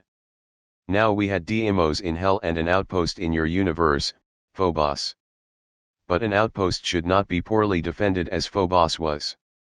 To our regret, before we could teleport Deimos, someone, somehow had managed to send a distress call to Mars. And they knew that we had invaded. When your commanders lost contact with Phobos 2, they decided that some action must be taken. The UAC administration on Earth was alerted, their reply was quick, immediate retaliation was demanded. A small shuttle was launched towards Phobos. That shuttle carried a detachment of U.S. Space Marines. One of those Marines was you. Chapter 11, Chapter 11. Chapter 11, Infiltration. Mixed feelings, that is what I had in my head. On one hand, I was sure that your squad of Marines will soon meet their horrible deaths. On the other hand, I was a little worried because of the Phobos base's low level of infestation, primarily weaker demons that just had to keep watch on our outpost in your solar system. And, fateful as it seems, both things happened. I don't know whether you were lucky. I don't know if some unknown deity protects you. But somehow, you survived. You were left to guard the landing pod, something I could not have predicted. I had warned the Barons of Hell of the Marines' arrival and they had set up a nice ambush for them. You look angry, they were your friends. I can tell that they resisted for long and managed to kill quite a few demons, so I suppose that they had fought valiantly. The fight was excessively violent, even if viewed through my observation orb. But eventually they all fell. I presume that you have heard what happened through your primitive communication thing. And you decided to try to complete the mission on your own, didn't you? You had already entered the base area when I found out traces of human presence at the landing pod. Thinking that someone is there, I warned the Barons of Hell once again. They both left the Phobos anomaly and went to the pod, only a few minutes after you left. In their anger, they destroyed it with bolts of infernal plasma. And for the first time I got a bit calmer as I saw that the Marines' threat was dealt with. I didn't even suppose that you were out there, and my true worries were merely beginning. There were indications for trouble in the hangar. I ignored them at first, thinking that some of the demons might have messed up with the complex machinery and had been killed or caused a fire. A few minutes later, the hangar's main doors opened and the distress beacon was activated. I immediately realized what had happened. Someone must have survived the ambush or, probably, entered the base later. And that guy was killing demonic troops in the hangar and was ready to head towards the nuclear plant and attempt to reactivate it. I did the best I could. I organized some minor ambushes at the entrance point of every building of the base. But somehow, you survived again. And kept fighting effectively, despite all traps that the Barons of Hell and I tried to subject you to. You went on to reactivate the toxin refinery and even found that sealed service tunnel that led you to the military base. I hoped to corner you there by attracting you with heavy weapons to a red pentagram and then teleporting in some demons to overwhelm you. But this failed too. You managed to slay Hell's troops in the base and got some heavy weapons. You became dangerous and I fully realized it. After you took control over the command control and the Phobos lab, I gave the Barons of Hell orders to wait for you in the anomaly, should you reach it. They were to attack you suddenly and take care of you for good. I had suspicions that you might be able to escape, so I placed a special ambush at a special place. When you reached the anomaly, I became really worried and contacted the Master Spider at DIS. He was angry to hear the news and gave me permission to use the troops I had left in the Fortress of Mystery. If you were to reach Deimos, my cacodemons and Barons of Hell would await you on the other side and kill you immediately while you are still stunned with surprise. It was a few minutes later that the Barons of Hell were slain by you. The anomaly was under your control and I secretly hoped that you wouldn't dare use the gate and will wait for help, while I summon some cyberdemons to take care of you. But you recklessly entered the gate without even wondering where it would lead you. My special ambush was there, inside the void that separates the worlds. You were really surprised when you were suddenly shrouded in darkness and demons came to you from all sides. But still you managed to slip away. How? The void is highly volatile and such things happen, but why did it have to happen that day? You slipped through a wormhole in the void moments before you were dead. And you continued your journey to Deimos. I smiled as I realized that there were cacodemons and barons of hell waiting for you at the entrance. I adjusted the observation orb and prepared to enjoy your death. There was no one at the entrance. Snarling with anger, I set the orb to watch the fortress of mystery. To my great frustration, I found out that somehow a feud had erupted between the cacodemons and the barons of hell, a feud that ended with a fight and a terrible massacre in which many cacodemons were killed. Still they managed to wound 2 barons and took them to the adjacent room in the dungeon. It was there that the cacodemons locked themselves and tortured the 2 barons to death. They would not go out of their rooms, so those troops were lost for me. Nothing stood between you and Demos. I had to warn the cyberdemon overlord.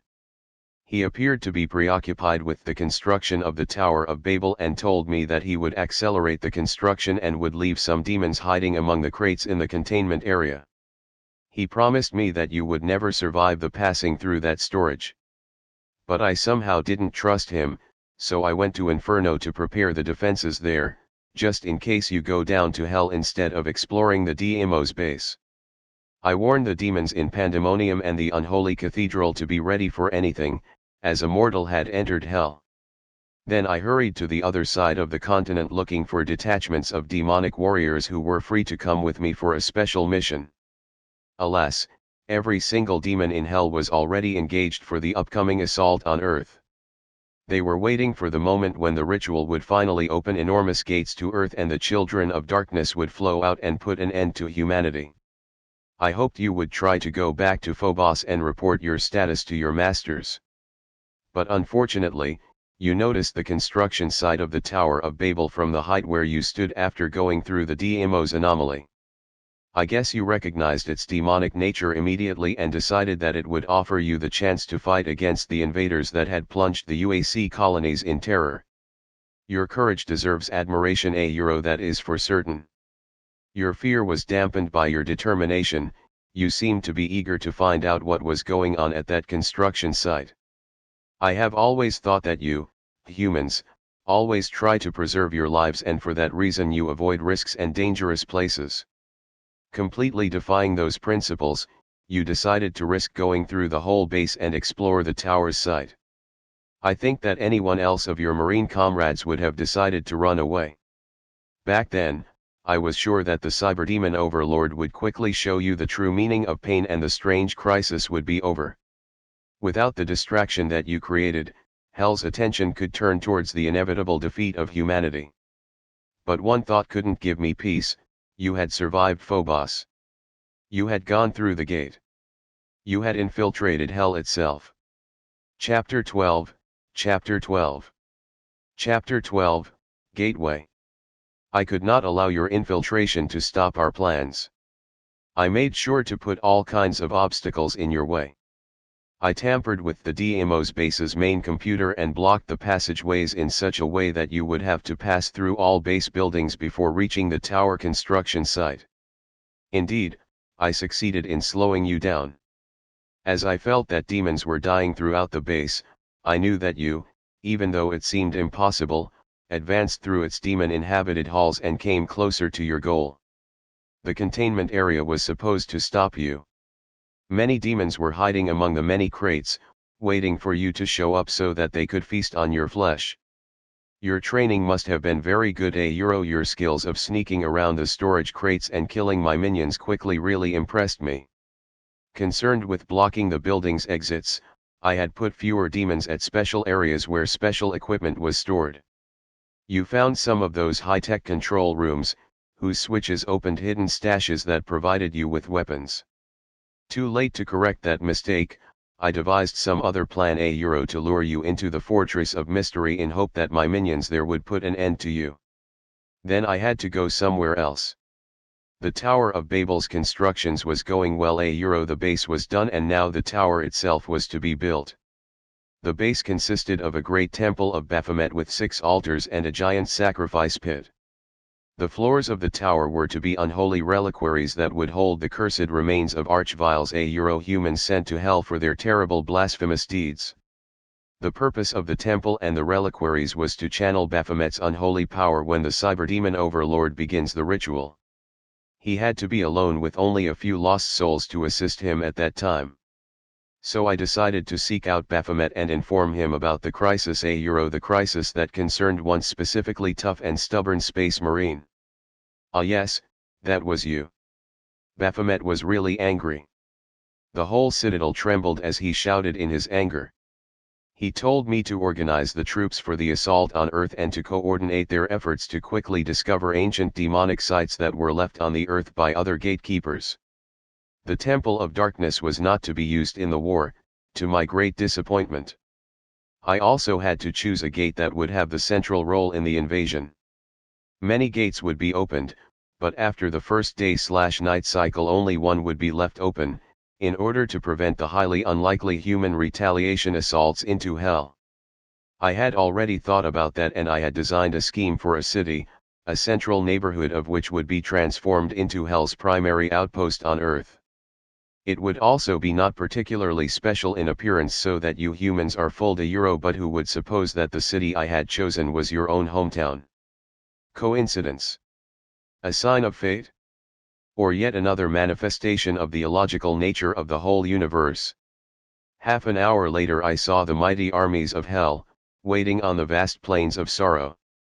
The other gatekeepers had already given the demons enough black containers, special magical urns that contained a specific amount of spell charges that allowed demonic troops to raise fallen humans into former humans.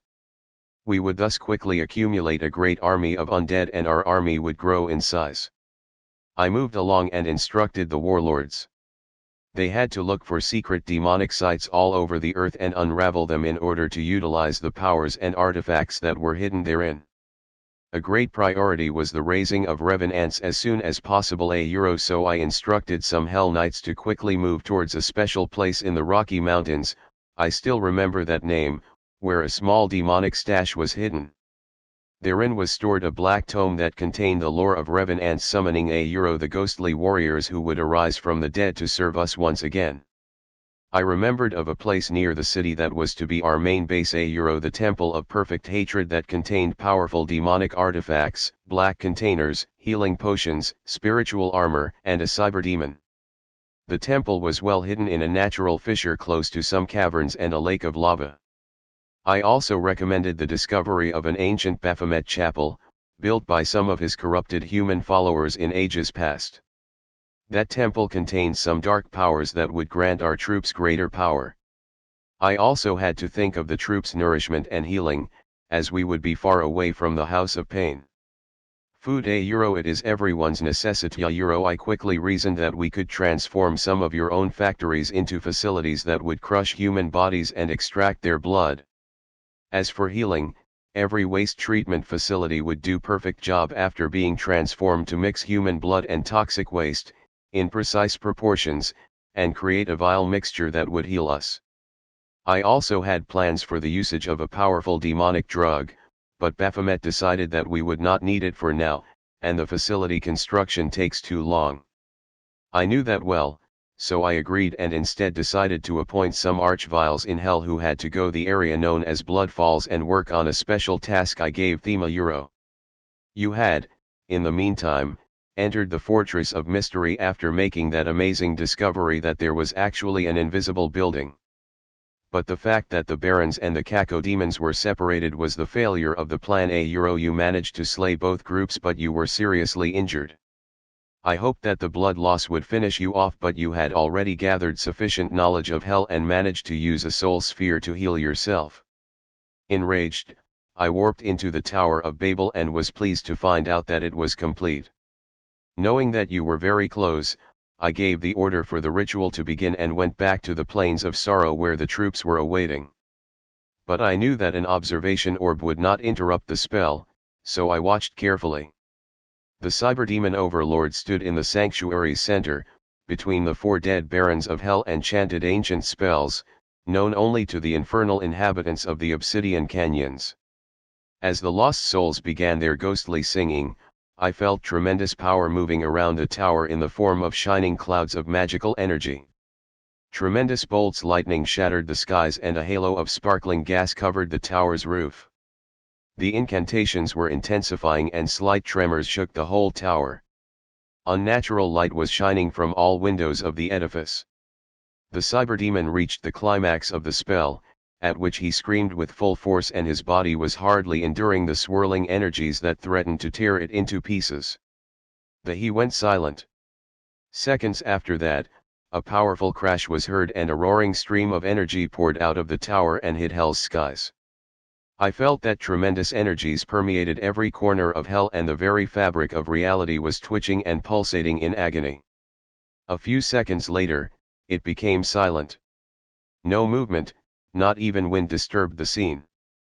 Then a loud crack was heard and enormous gates opened before us. Many gates big enough for whole armies to pass through. And beyond them, we beheld the green fields of the earth and its cities ripe for destruction. We had succeeded.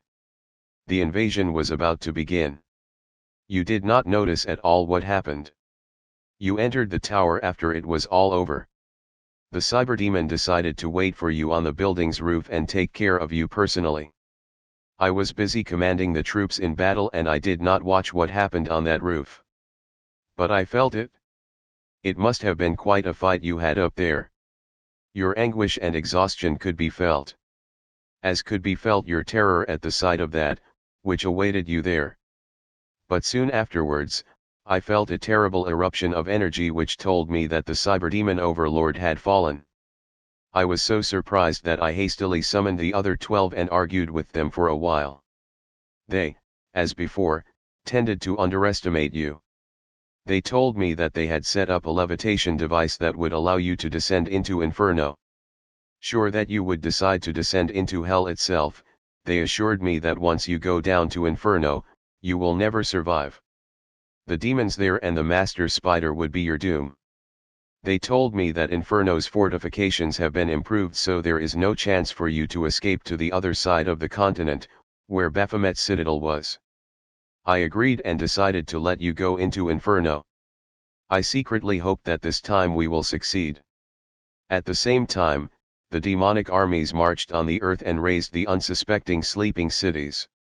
Greatly surprised at first, the humans soon started making attempts to retaliate, though most of those attempts were complete failures.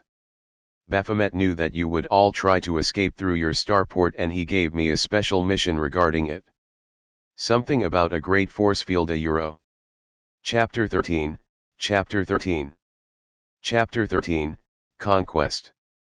With all respect to my master, Baphomet often tended to overestimate my capabilities. The number of troops he gave me for my mission was too small and I had to use some of my vital energy to summon a few more. Almost all of Hell's minions were engaged in the invasion and I could only provide a few squads of Hell Knights that would still make little difference. My target was your planet's only spaceport.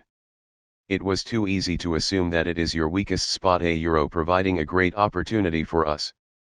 My lord instructed me to block the spaceport with a powerful force field that was interwoven with a potent warlock fiery spell that would incinerate any who would attempt to cross that barrier. And I knew about humans, I was sure there would be such attempts. The Marines that guarded the compound still knew nothing of the invasion. Not sure whether this is strategically helpful or promising a boring battle, I opened a gate in a small valley nearby and my minions silently went through. Then I used an observation orb to look over the compound ahead. Luckily, the security measures were not particularly good as the Marines definitely did not expect to be attacked by demons in the middle of the night. Entry points I chose a cargo loading bay and a duct that supported fueling pipes as the starting points of our mini-invasion. The troops only awaited my signal. I was nervous. I kept readjusting my observation orb with unease and I saw that the Marines headed towards the Kaffa copyright, and left some vital spots unprotected. A good opportunity I could not afford to miss. I gave the awaited signal and the demons charged into the complex as quietly as possible. One big group had to go to the Kaffa copyright and take care of the Marines. The others had to penetrate vital areas and disable essential systems so that the starport is ready for the deployment of demonic technology. I myself would go to the chosen spot some old ruins in the very heart of the compound and await the barons of hell. Screams and shots echoed through the starport. Marine patrols had noticed us and were shooting in panic. In the Kafka copyright, there was a slaughter that reduced the humans' ranks drastically. I opened one of my black containers and the dead rose as former humans. With this rotting addition, it was only a matter of time before the complex was overrun. Someone had managed to press an alarm button and now everybody knew that we had come too late though. The outer facilities were already under our control and former humans had risen to guard them. The Barons of Hell had infested the computer network with demonic powers that twisted and turned the security systems against any Marines that were in the area. Afterwards they headed towards the Circle of Destruction, as I had named the place. Meanwhile, the city near the starport was already under attack. Demonic armies marched across the vast fields and laid siege to the city's defenders that were already alerted by the battle in the spaceport. The Marines were pretty good at setting up trenches and artillery, and the demonic armies found themselves against a worthy opponent that rained death from distance, something that we could do well too. The spider mastermind that led that group ordered the cyberdemons to step ahead and unleash a volley of missiles upon the unfortunate defenders. I felt the explosions and the specific energy shift that marked the sudden simultaneous death of many human beings. The defensive lines had fallen and the hordes charged into the awakened city. Having gained full control over the spaceport, I ordered my minions to exterminate the last survivors and store all formers who are not necessary at the moment in storage at the refueling base. The Barons of Hell had come, bringing the machinery I had requested. I ordered that the constructions work be hurried, yet all elements be assembled accurately.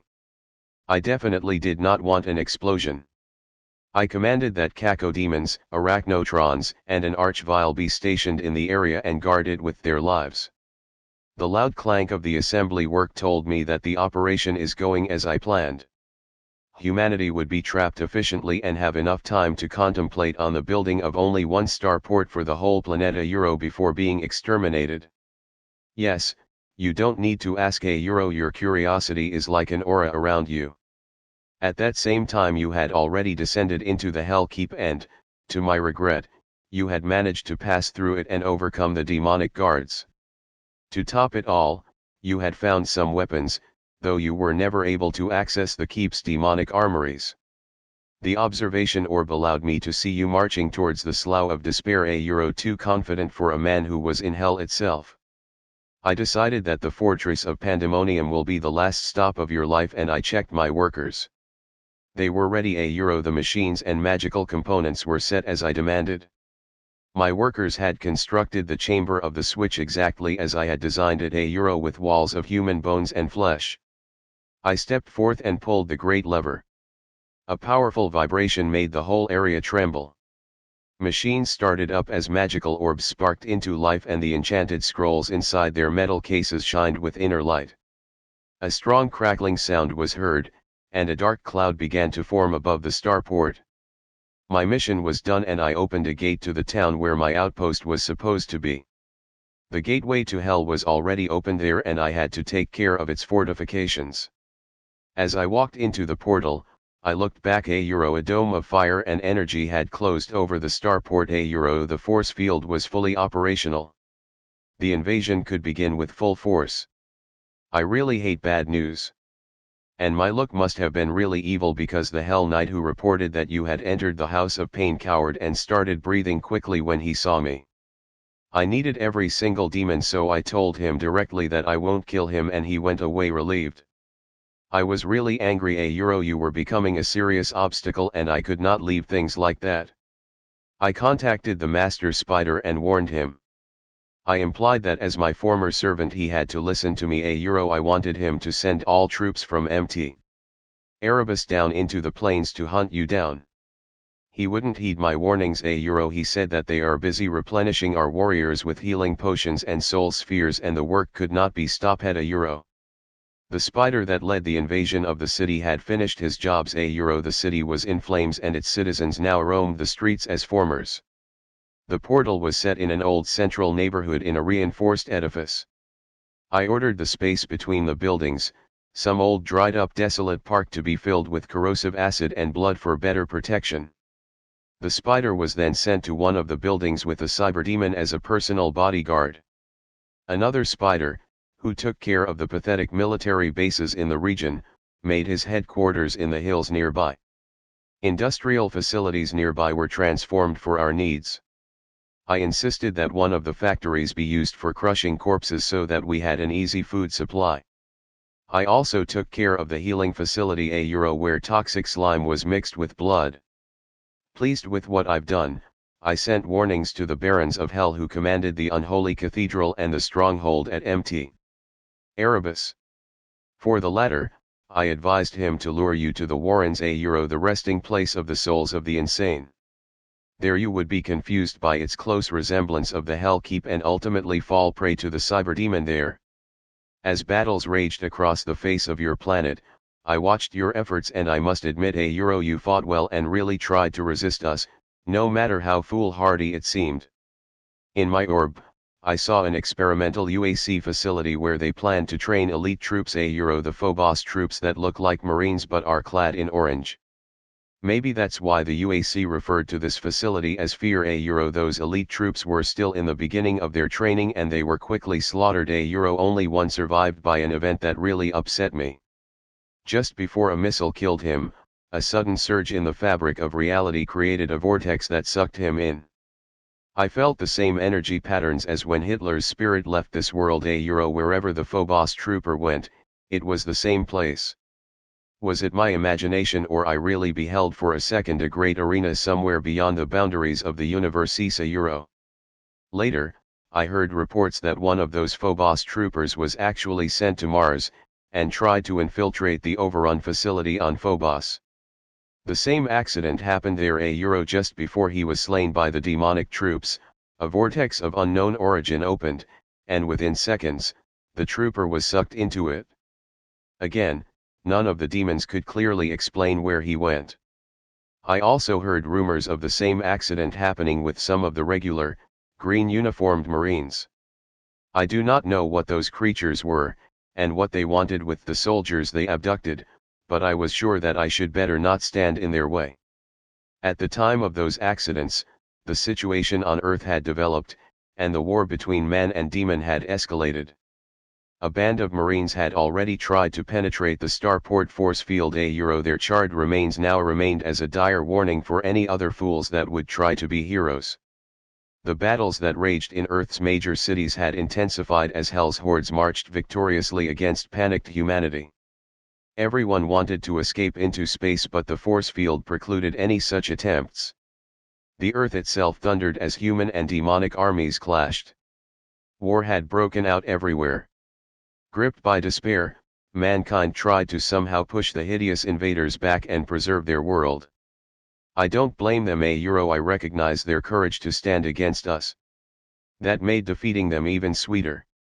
None of the wars I fought before made me feel so good, or gave me the opportunity to fully unleash my power. I was happy. I smiled humanity would soon be no more and hell will become more powerful than ever before. I deserved some rest and I started thinking about a visit to the Obsidian Canyon of course after killing you in person. My good mood was very soon spoiled Baphomet gave me orders to personally observe our assault in Africa. A few minutes later, I was informed that the unholy cathedral had fallen and you had infiltrated Mt. Erebus. Chapter 14, Chapter 14. Chapter 14, Disaster. Sometimes I am really happy I don't have a body as flawed and frail as yours, Marine. Because if I had my nervous system would have collapsed under the tension I experienced as I tried to focus on my duties and on the same time keep you under surveillance, worried about your devastating actions. I was very annoyed as it turned out that the African situation was quickly put under control and the threat had been overestimated. I immediately returned to my command post in the town that turned out to be your home. Adjusting the observation orb never felt that unpleasant as I almost felt what I was about to see the stronghold of Mt. Erebus in ruins, demon corpses scattered everywhere. There weren't many defenders anyway the invasion of Earth had engaged all our resources as never before. I had serious doubts that the Warrens or the gate to limbo would stop you. The Master Spider was my last hope. Hope. He had always been stubborn and would defy my will even though he knew how weaker he was before me. It was that stubbornness that led to the accident that made him almost invisible for the rest of his mortal life. And now I hoped that it would be that obstinacy that would allow him to defeat you, the one who overcame all obstacles that we could put in his way. The spider confidently told me that he would see you agonizing and the crisis would be solved. I replied that should he vanquish you, his reward would be really enormous. At that time there was trouble near the town. Two mechanized divisions of Marines had managed to evade the initial purge and now moved with their tanks towards our battle stations. I made a quick check. The Barons were at the city's other side, engaged in the assault of some bunkers that still resisted, and only some Hell Knights were available. Not enough to deflect a mechanized strike force. It was shameful for me to allow human incursions, and I thought that it should be the most severe measures that I must take against them. It was in that moment that I decided to unleash some of Hell's creations that had not taken a major part in the battle by now. Slowly and clumsily, the Mancubi answered my call and moved towards the edge of town. Those corrupted and mutated gluttons had the strength to take care of the infantry while the Hell Knights take out your tanks. The Marines were very unpleasantly surprised when suddenly great balls of burning human grease exploded among them. The Mancubi performed superbly, even though their aim was poor, and they set quite a few city buildings on fire. The Marine group was decimated quickly and with only a few losses that made me think of ways of improving Mancubi's speed and armor.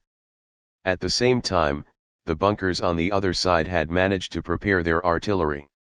And this time I had no cyberdemons to destroy them. But I did have an army of my personal creations from ages past. The Marines were surprised when they saw a whole army of what looked like brains set on spider-like mechanical legs. Their astonishment grew into shock when the arachnotrons unleashed a destructive wave of plasma upon their position. The Marines tried to escape using some primitive-looking vehicles I was not familiar with. Those vehicles very fast and they would have escaped. One of the patrols that I had sent to secure the perimeter returned. The patrol consisted of 2 archviles who were perfectly enough to decimate the last Marine survivors from distance. The threat was finally gone. Having secured my outpost and the infernal gate, I observed the other gatekeepers' action over the planet. One of my brother's fleet of lost souls was engaged in a fierce airfight with human aircraft somewhere above Asia? Yes, Asia. A group of cacodemons were en route to the battle. I knew that once they arrive the battle will be won by our forces, so I turned my attention to some mountains in another continent. Demons had already excavated a few ancient infernal temples and deployed the black containers there, increasing the armies of the former humans by millions. My second observation orb gave out a soft bang. You had breached the gates to Limbo and were now on your way to Dis. The Master Spider awaited you in ambush in the Citadel's courtyard. I felt that the moment is decisive, so I turned all attention there. I could not leave my post now, and that really infuriated me. I ordered my servants to leave the hall and I remained alone with the observation orb, enlarged as much as possible and about to show me the disaster that would take place soon. Your confidence decreased as you passed the gates of madness and entered Dis. The evil emanations of the palace did scare you, didn't they? From what I saw, I knew that the Master Spider's bodyguards would make no difference. It was a fight between you and him. And I was to watch it? You entered the courtyard and as I expected you did not notice what was waiting for you in ambush. Your face expressed true shock as an unimaginable spray of bullets rained upon you. I smiled when a few bullets injured your arms. You are a tough human, you know that. You were bent on keeping up the fight, no matter the cost. This I do respect. You had always been a worthy opponent. But the spider had some real pain for you in store.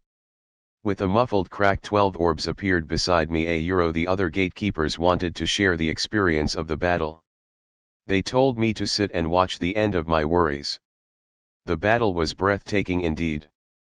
You jumped back and forth, desperately trying to avoid the rain of bullets, while the spider confidently moved around and waited for you to make a mistake. In your hopelessness, you entered inside the spider's vault where you were safe €1 for a moment. The spider decided that the building is not durable enough for his chain gun and laid his firepower upon it. As the roof crumbled, you sprung out €1 holding something in your hands. We gasped with surprise when we saw what it was €1, one of the UAC's experimental weapons stolen from DMO's €1, the weapon known as BFG 9000. The mastermind did not expect you to wield that weapon. Your first discharge of plasma sent him back half-stunned.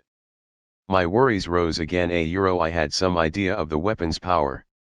Your injured arms barely supported the weapon's weight, but you could lift it and shoot again. The spider was ready and dodged the projectile. Another rain of bullets made you jump to the right. You dropped the BFG. With a triumphant howl, the spider went after you, finally determined to put an end to your life. You ran around the half-destroyed vault, with an expression of exhaustion on your face. The other gatekeepers and I were expecting the battle's end when the unthinkable happened. Jumping boldly under another spray of bullets, you rolled over to the BFG. The spider was preparing to turn towards you and finish you off. Then, somehow, you found the strength to lift the heavy weapon with your aching hands, and a green plasma ball went forward. It hit the mastermind in the face and splattered half of his brain. The cybernetic body was shaken by powerful convulsion as the rest of the brain fell down and splashed on the floor. I could not say a word. The master spider had fallen. Dis had fallen. Inferno was ravaged by a single mortal. The other gatekeepers turned towards me. A very short but heated discussion was held. The decision was taken quickly. We failed because Inferno's defenses were severely crippled by the invasion. So we decided to lure you to the place where Hell's legions were. We concentrated and harmonized our power. You were sitting on the floor, trying to regain your breath when you were surprised by a loud crackling sound. The wall at the courtyard's bottom opened up and revealed a portal. Through it, you could see the green fields of Earth. Feeling victorious, you stepped forth and passed through the gate without realizing that the gate was set by the 13 to lure you to danger. You were on Earth now. I ordered all free of duty's demons to go to Inferno and take care of the damage inflicted. And within seconds, you were about to realize what has been happening on Earth while you fought evil on Mars's moons and Hell itself. At that time an apparition of Baphomet appeared. He was incredibly angry and demanded explanations. Neither I nor any of the other 12 could tell him what had led to the disaster that had just happened. Baphomet ordered us to take care of the impertinent mortal and do it quick. He also implied that the punishment for failure will be very severe. You were transported to an area of many demonic outposts and facilities. We hope that you will perish there. We dared not imagine what would happen otherwise. Failure was not an option now that we had to extinguish the last remnants of human resistance and assume full control over your world. We also had to find out how it was possible for one lonely human to inflict so much damage upon the infernal legions and their masters.